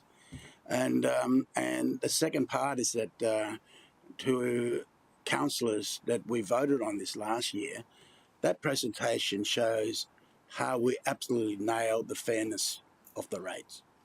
Absolute to the hill. Where we fell short is the communication part of it, and I'd say that we'll try harder, even through me speaking, that the fair and equitable rates is there, and they'll be second headline. The first headline is that we keep rates at or below CPI.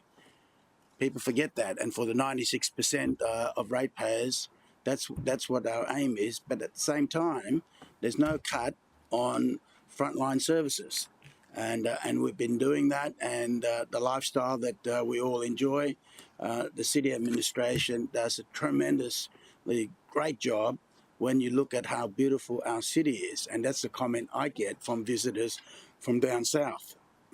Now, on this part of it. It's always, we've got to be compassionate about it. That's where the additional F that's been recommended to be included by Councillor Hamill, and we all look at, and we've added into there, is that we'll look at it closely to make sure that that people who are pensions and that they're looked after. But it has been a lot of work to that, and we're about to get into budgeting part of it. Now they get more clarity from administration that you can do your calculation now, and you can see the inflation rate at whatever it is. You can work backwards of how much you're going to need to be in the budget, so that we don't have a budget increase for Gold Coasters beyond that of CPI. So today has been a long day, but a lot of questions. But rest assured to Gold Coasters, the fair and equitable rating system is solid on the Gold Coast. And for those critics, which is democratic right, to call it a view tax, well, you know, there's no such thing as that anyway. But my point is that now you get a clear answer that we're not changing anything except for compassion for our pensioners. With that in mind, councillors, I encourage you for clarity and certainty to vote in the positive as we move forward with our budgeting for the next year. Speaking against, Councillor Patterson. Thank you, Mr. Mayor, and I echo your words. I think that report will have assisted many to understand the process. And make no mistake, I fully understand and support the need for unit owners to pay their fair share, and so that their rates are comparable to those paid by single dwelling owners of similar valued properties. That is why I provided full support for this change in the last budget. Unfortunately, though, it is evident that our current method catches some in the cracks. And as the author of this report, Mr. Lensdell, notes and confirms on page 7, in the absence of the Valuer General issuing a separate valuation for each lot in community title schemes, there is no single ideal method for ensuring equity and fairness. That is why the 3 councils that we have used in this report to present and indicate what other councils have been doing in this space, why they are all now pleading to the state government and saying we have tried to hobble this together. And that's what we have done.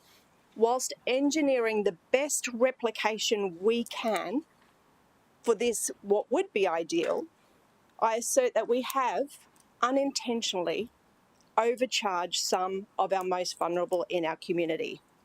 Without the state providing the tool to Queensland councils for the ideal method of determining rates, we are left to hobble together a square peg for a round hole, and yes, some of those most vulnerable, single seniors on full pensions, are caught in the cracks. So, no doubt, our approach was paved with the best intentions, as are those other councils. But there's a reason why there was full support from all those councils at the Local Government Association Queensland saying this method isn't enough.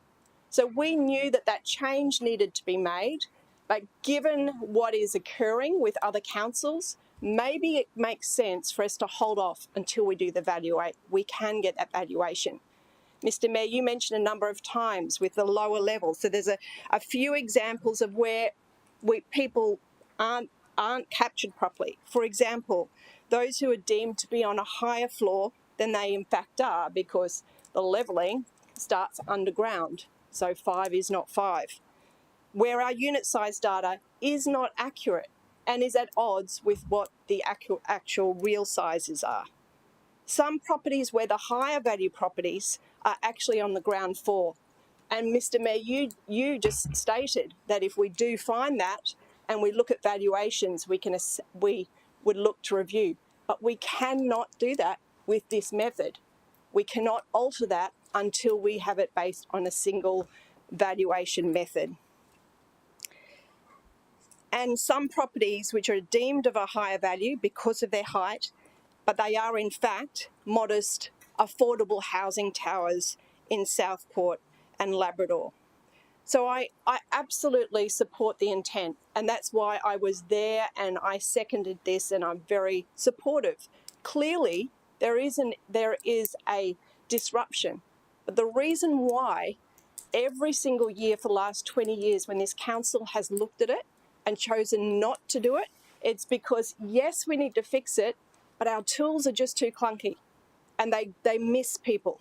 So I'm not supporting this today because I do think we should really be sending a message to this new state government. From my discussions with LGAQ and other councils, it sounds like this new state government will listen in a way others didn't. And it does not have to be, if I can understand from Ms. Farquhar, it's not necessarily a market valuation of those individual units, but it is a valuation of those individualised units. Our officers have stated that is the method that they would like. That is what's ideal. And that's why I've suggested in the foreshadowed motion that we do advocate to them and we reconsider, just assess in our budget process, considering that that is the ideal method. Thank you, Mr. Mayor. Okay, speaking for Councillor Gates. Thanks, Mr. Mayor. If I could just say, I think the most unfortunate thing in this whole exercise has been the narrative around, or the suggestion that we got it wrong. We did not get it wrong. And that has been espoused across the community, and I think it's created great angst for more people than was necessary. I think it's also really unfortunate that what has transpired since we delivered the budget has been creating an expectation for people that we did get it wrong and that we would change it. And most of us felt that we got it right from the get-go, because from the get-go we have always known that the changes that were made affected 4% of our rate-paying community, and that 96% of our rate-paying community were not impacted as they would have been had it been necessary to change the rates in some way. So my understanding is there's been no net increase in the overall funds that Council has gathered through the rates process, and let's face it, that's what we use to run this city. But by giving the 4%, the increases we have, it's worked beautifully. The problem is that we have other measures for people as well. So, you know, we can stand here today and say we need to be more considerate, but how much more considerate can we be than offering an early payment discount of 10%, which I think we're probably the last council in the country offering a 10% discount for prompt payment. We have payment plans in place for people who are struggling, and for those who have unfortunately become cash poor but live in a property that has become extremely valuable, we have the total deferral of rates that is possible to them. So I don't think we're leaving anyone behind. I think we're taking everyone on this journey so that fairness and equity does exist, And the fairness and equity has been displayed today. We've seen 3 separate examples where sales of similarly valued properties are delivering a similar value of rates to the city. What we don't know, if there was a change to the valuation system for unimproved capital value, is what the impact would be on most ratepayers if their properties were valued on the improved capital value. It may be far worse than what we see before us today. So for mine, I don't think we got it wrong. I think we got it right. I think it's unfortunate that people think we did get it wrong. And clearly, the charges, like with the most significant increase being $13 a week for those very high-valued properties, and it's not about view because we've applied the same criteria for a property that faces west looking directly upon a building. It's not about view. It's clearly about getting a measured value of the property so that they can fairly contribute to the operation of this city. Councillor, speaking against the motion, Councillor Taylor. I'm actually going to talk to it. I did vote for it at the very beginning, and I'm in a challenging position where I have a lot of CTS owners, but I do have other residents as well that have been bearing a lot more rates than unit owners. There has been a big uplift in our city, and one thing that this report has really highlighted is the equity. I think that's a big challenge for a lot of the residents out there when we introduced it. Our communication was very poor. And when we went into the budget process and came out, it was one of the most important things as a city that we had to do was to sell this change. And I think we got that really wrong. If we did get something wrong, it was telling this story. I'm conflicted because I do have a lot of residents, but the reality is we're not gaining extra revenue. We're just actually spreading it through all our ratepayers. And at some point, it has to balance up with CTS and to residential property owners. One thing I do take out of this is, and I've had a lot of debates, a lot of people come talk to me about this concern. We may have a discussion about equity and what it's worth, what someone should be paying, and we'll always have that. We have it whether it's someone's on the main river, whether they live on the ocean front, whether they live at Mayoral. There'll always be an equity. But at the end of the day, as a council, we need to ensure we've got funds here to protect our lifestyle and the growth of this city. And what has been highlighted today is, in a city, we have our beaches, we have our waterways, we have our natural environment. And I think we do a great job for this. And I am right caught in between because I do have a lot of residents, but I'm making a decision today based on all our residents of the Gold Coast and our local residents.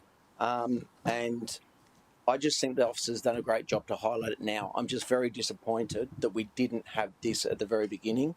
And it's really important when we go through these changes again, we get better at that communication. But I just want to thank the officers for the report they have done. I think it's highlighted a lot of things to a lot of councillors. We did go into this process understanding it, not understanding. We came back from an election cycle not knowing about this, and now we've come out the other side making a decision. And I believe the only thing we got wrong was telling the story. But my concern will still be for the vulnerable. I was concerned for the vulnerable because the impact of this particular increase for a lot of people. For me, the vulnerable is anyone on the Gold Coast. And I think we still need to be understanding how we protect that, protect our residents and how we can support them. I'm really passionate about the 10% that they're the people that actually need it. And I'm sure most people will still pay their rates. I know there's a concern that how much revenue we may not get, but most people pay their rates. Everyone gets on with their job. But the people that really needs the support, I really believe we can come up with a better system, support our vulnerable, whether it's pensioners, whether it's elderly, whether it's young people. There's a lot in our community at the moment, and I think that's something that we can work on moving forward. But as I said, I'm not talking for and against. I just think the officer's done a great job. I think the councillor's done a great job, and I just want to thank you guys. Councillor Tozer. Thank you, Mr. Mayor. I want to just kick off with a concern or a warning. I think we need to be very reticent about asking the state government to value every property based on its improved value. I think that would come at a significant cost to council that may end up mitigating any impact that we have.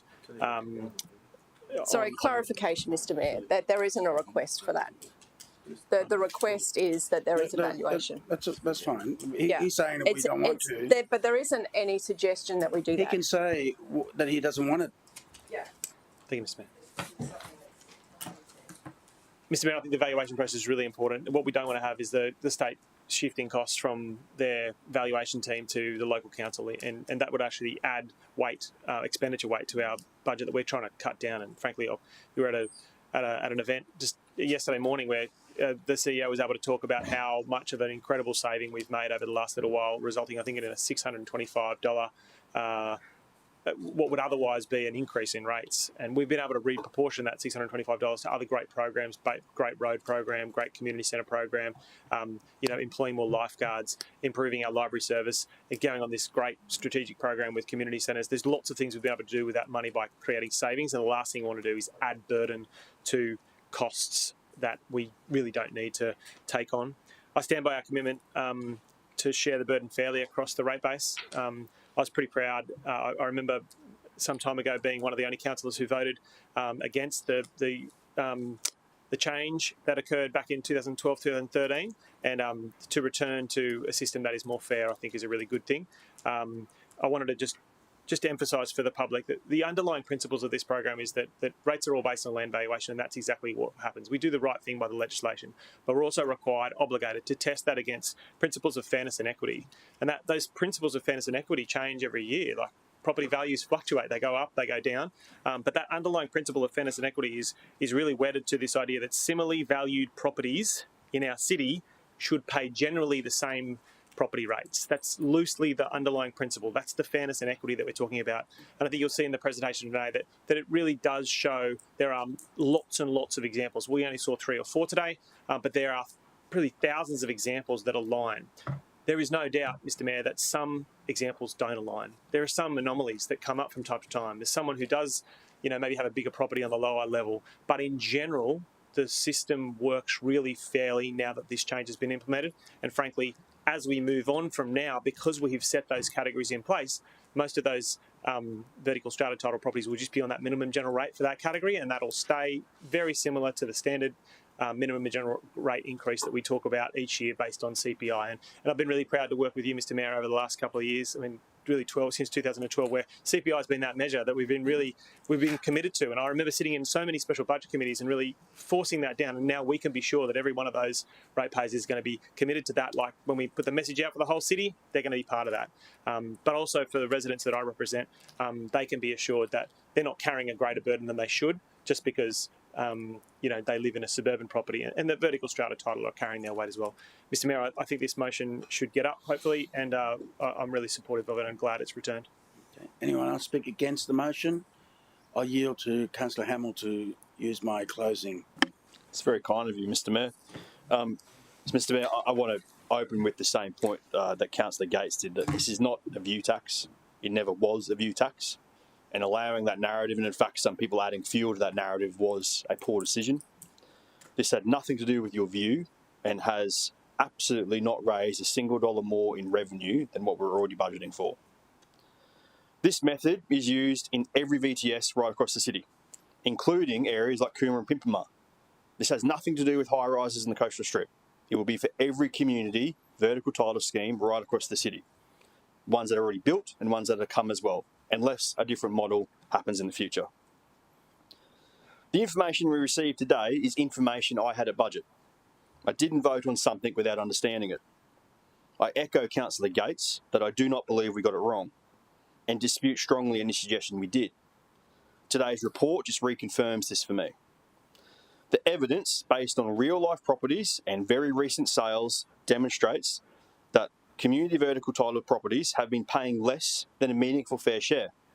This has been going on not just for a few years, but well over a couple of decades. They use the same roads, same stormwater pipes, the same community centres, the same libraries, playgrounds, beaches, graffiti removal, the list goes on. Budget is a whole of city process. I made my decision with that in mind. I made my decision knowing that if we didn't choose to go with this updated rating category, that we would have been putting additional pressure on the other 250,000 ratepayer properties in the city. That isn't fair and equitable. Mr. Mayor, I fully support the officer recommendation, as I did at budget time, and encourage my colleagues to do so as well. Okay. Councillors, debates closed. Division. All in favour, show of hands. Mayor Tate, Councillor Young, Councillor Taylor, Councillor Curtis, Councillor Hemmel, Councillor Fowler, Councillor Gates, Councillor Wilkinson, Councillor Martin, Councillor Castro, Councillor Doran, Councillor Tozer, Councillor Marshall, Councillor O'Neill. Against? Councillor Patterson. Okay. Carry supermajority. Councillors, as per the procedural motion, we'll now deal with 14.1. With that, Councillor Taylor, I'll go to you, but I highlight the motion we just did in 16.2 that the petition will be receiving all information today as per the previous petition submitted. So with that in mind, I'll be recommending that we don't receive the petition. Councillor Taylor. Yeah, happy to. Thank you, Mr. Mayor. I move the petition request Council apply the same rates basis when rating value properties be received, and the lead petitioner be advised of Council's decision and provided with a copy of the presentation to the report tabled at item 16.2 today, and be requested to inform the other petitioners of the outcome. Yeah, I'll do a foreshadow that the petition not be received. The rest with the same wording. All right, so all in favour, show of hands. Against? All right, the foreshadow becomes the motion. Okay, Councillor Taylor moved the motion to receive it. I put a foreshadow not to receive it, but give them all the information as per 16.2, I think clause E or F, I can't remember. And so I foreshadowed, I put the motion to everyone first, to if you want to receive it. Yeah, seconder, anyone? No seconder, all right. I'll move that we don't receive the motion, the petition, and provide them with all the information. No, you're dead right. Thank you, I appreciate it. All right, and seconder, Councillor Gates. And if you can, we'll just wait a minute to, I want to make sure that the lead petitioner received the presentation we had today. No, it's a real motion now. You're right. It's lapse. Yep. Just there, the motion's lapsed. Old age.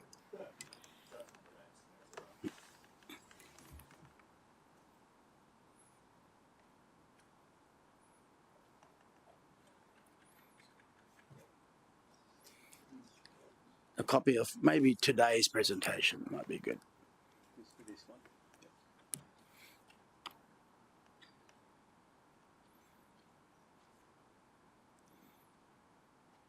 Councillor Gates, are you seconding that? Is it who was seconding this one? Seconder, Councillor Gates.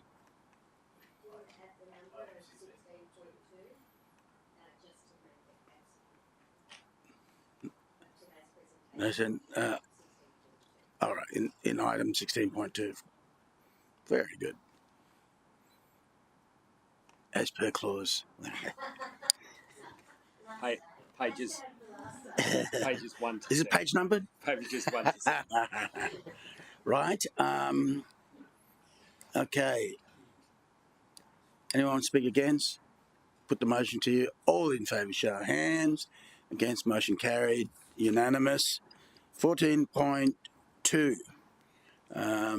Petition there, Councillor Taylor. Thank you, Mr. Mayor. I move the petition request Council apply the same rate basis when rating value properties not be received, and the lead petitioner be advised of Council decision and provide provided with a copy of the presentation to be report tabled in item 16.2 today, and are requested to inform the other petitioners of the outcome. I second that. All right. Anyone speak against? Put the motion to you. All in favour, show hands. Against, motion carried, unanimous. 14.3, Councillor Patterson. Thank you, Mr Mayor. I move that the petition requesting council apply the same rate basis when rating valuing properties not be received, and the lead petitioner be advised of council's decision and be provided with a copy of the presentation to the report tabled at item 16.2 today, and be requested to inform the other petitioners of this outcome. Okay. Second, anyone? Councillor Peter Young. All in favour, show hands. Against, motion carried, unanimous. 14.4, Councillor Taylor. Thank you, Mr Mayor. I move that the petition requesting council apply the same rate basis when rating valuing properties not be received, and the lead petitioner be advised of the council's decision and be provided with a copy of the presentation to the report tabled in item 16.2 today, and be requested to inform other petitioners of the outcome. Second to Councillor Peter Young. What? He read the wrong title. I think it's fine. Okay. Put the motion to you. All in favour, show hands. Against, motion carried, unanimous. Councillors, there's no other matters. The meeting's closed at 14:46. Mr. CEO, is there any updates for anything you... No,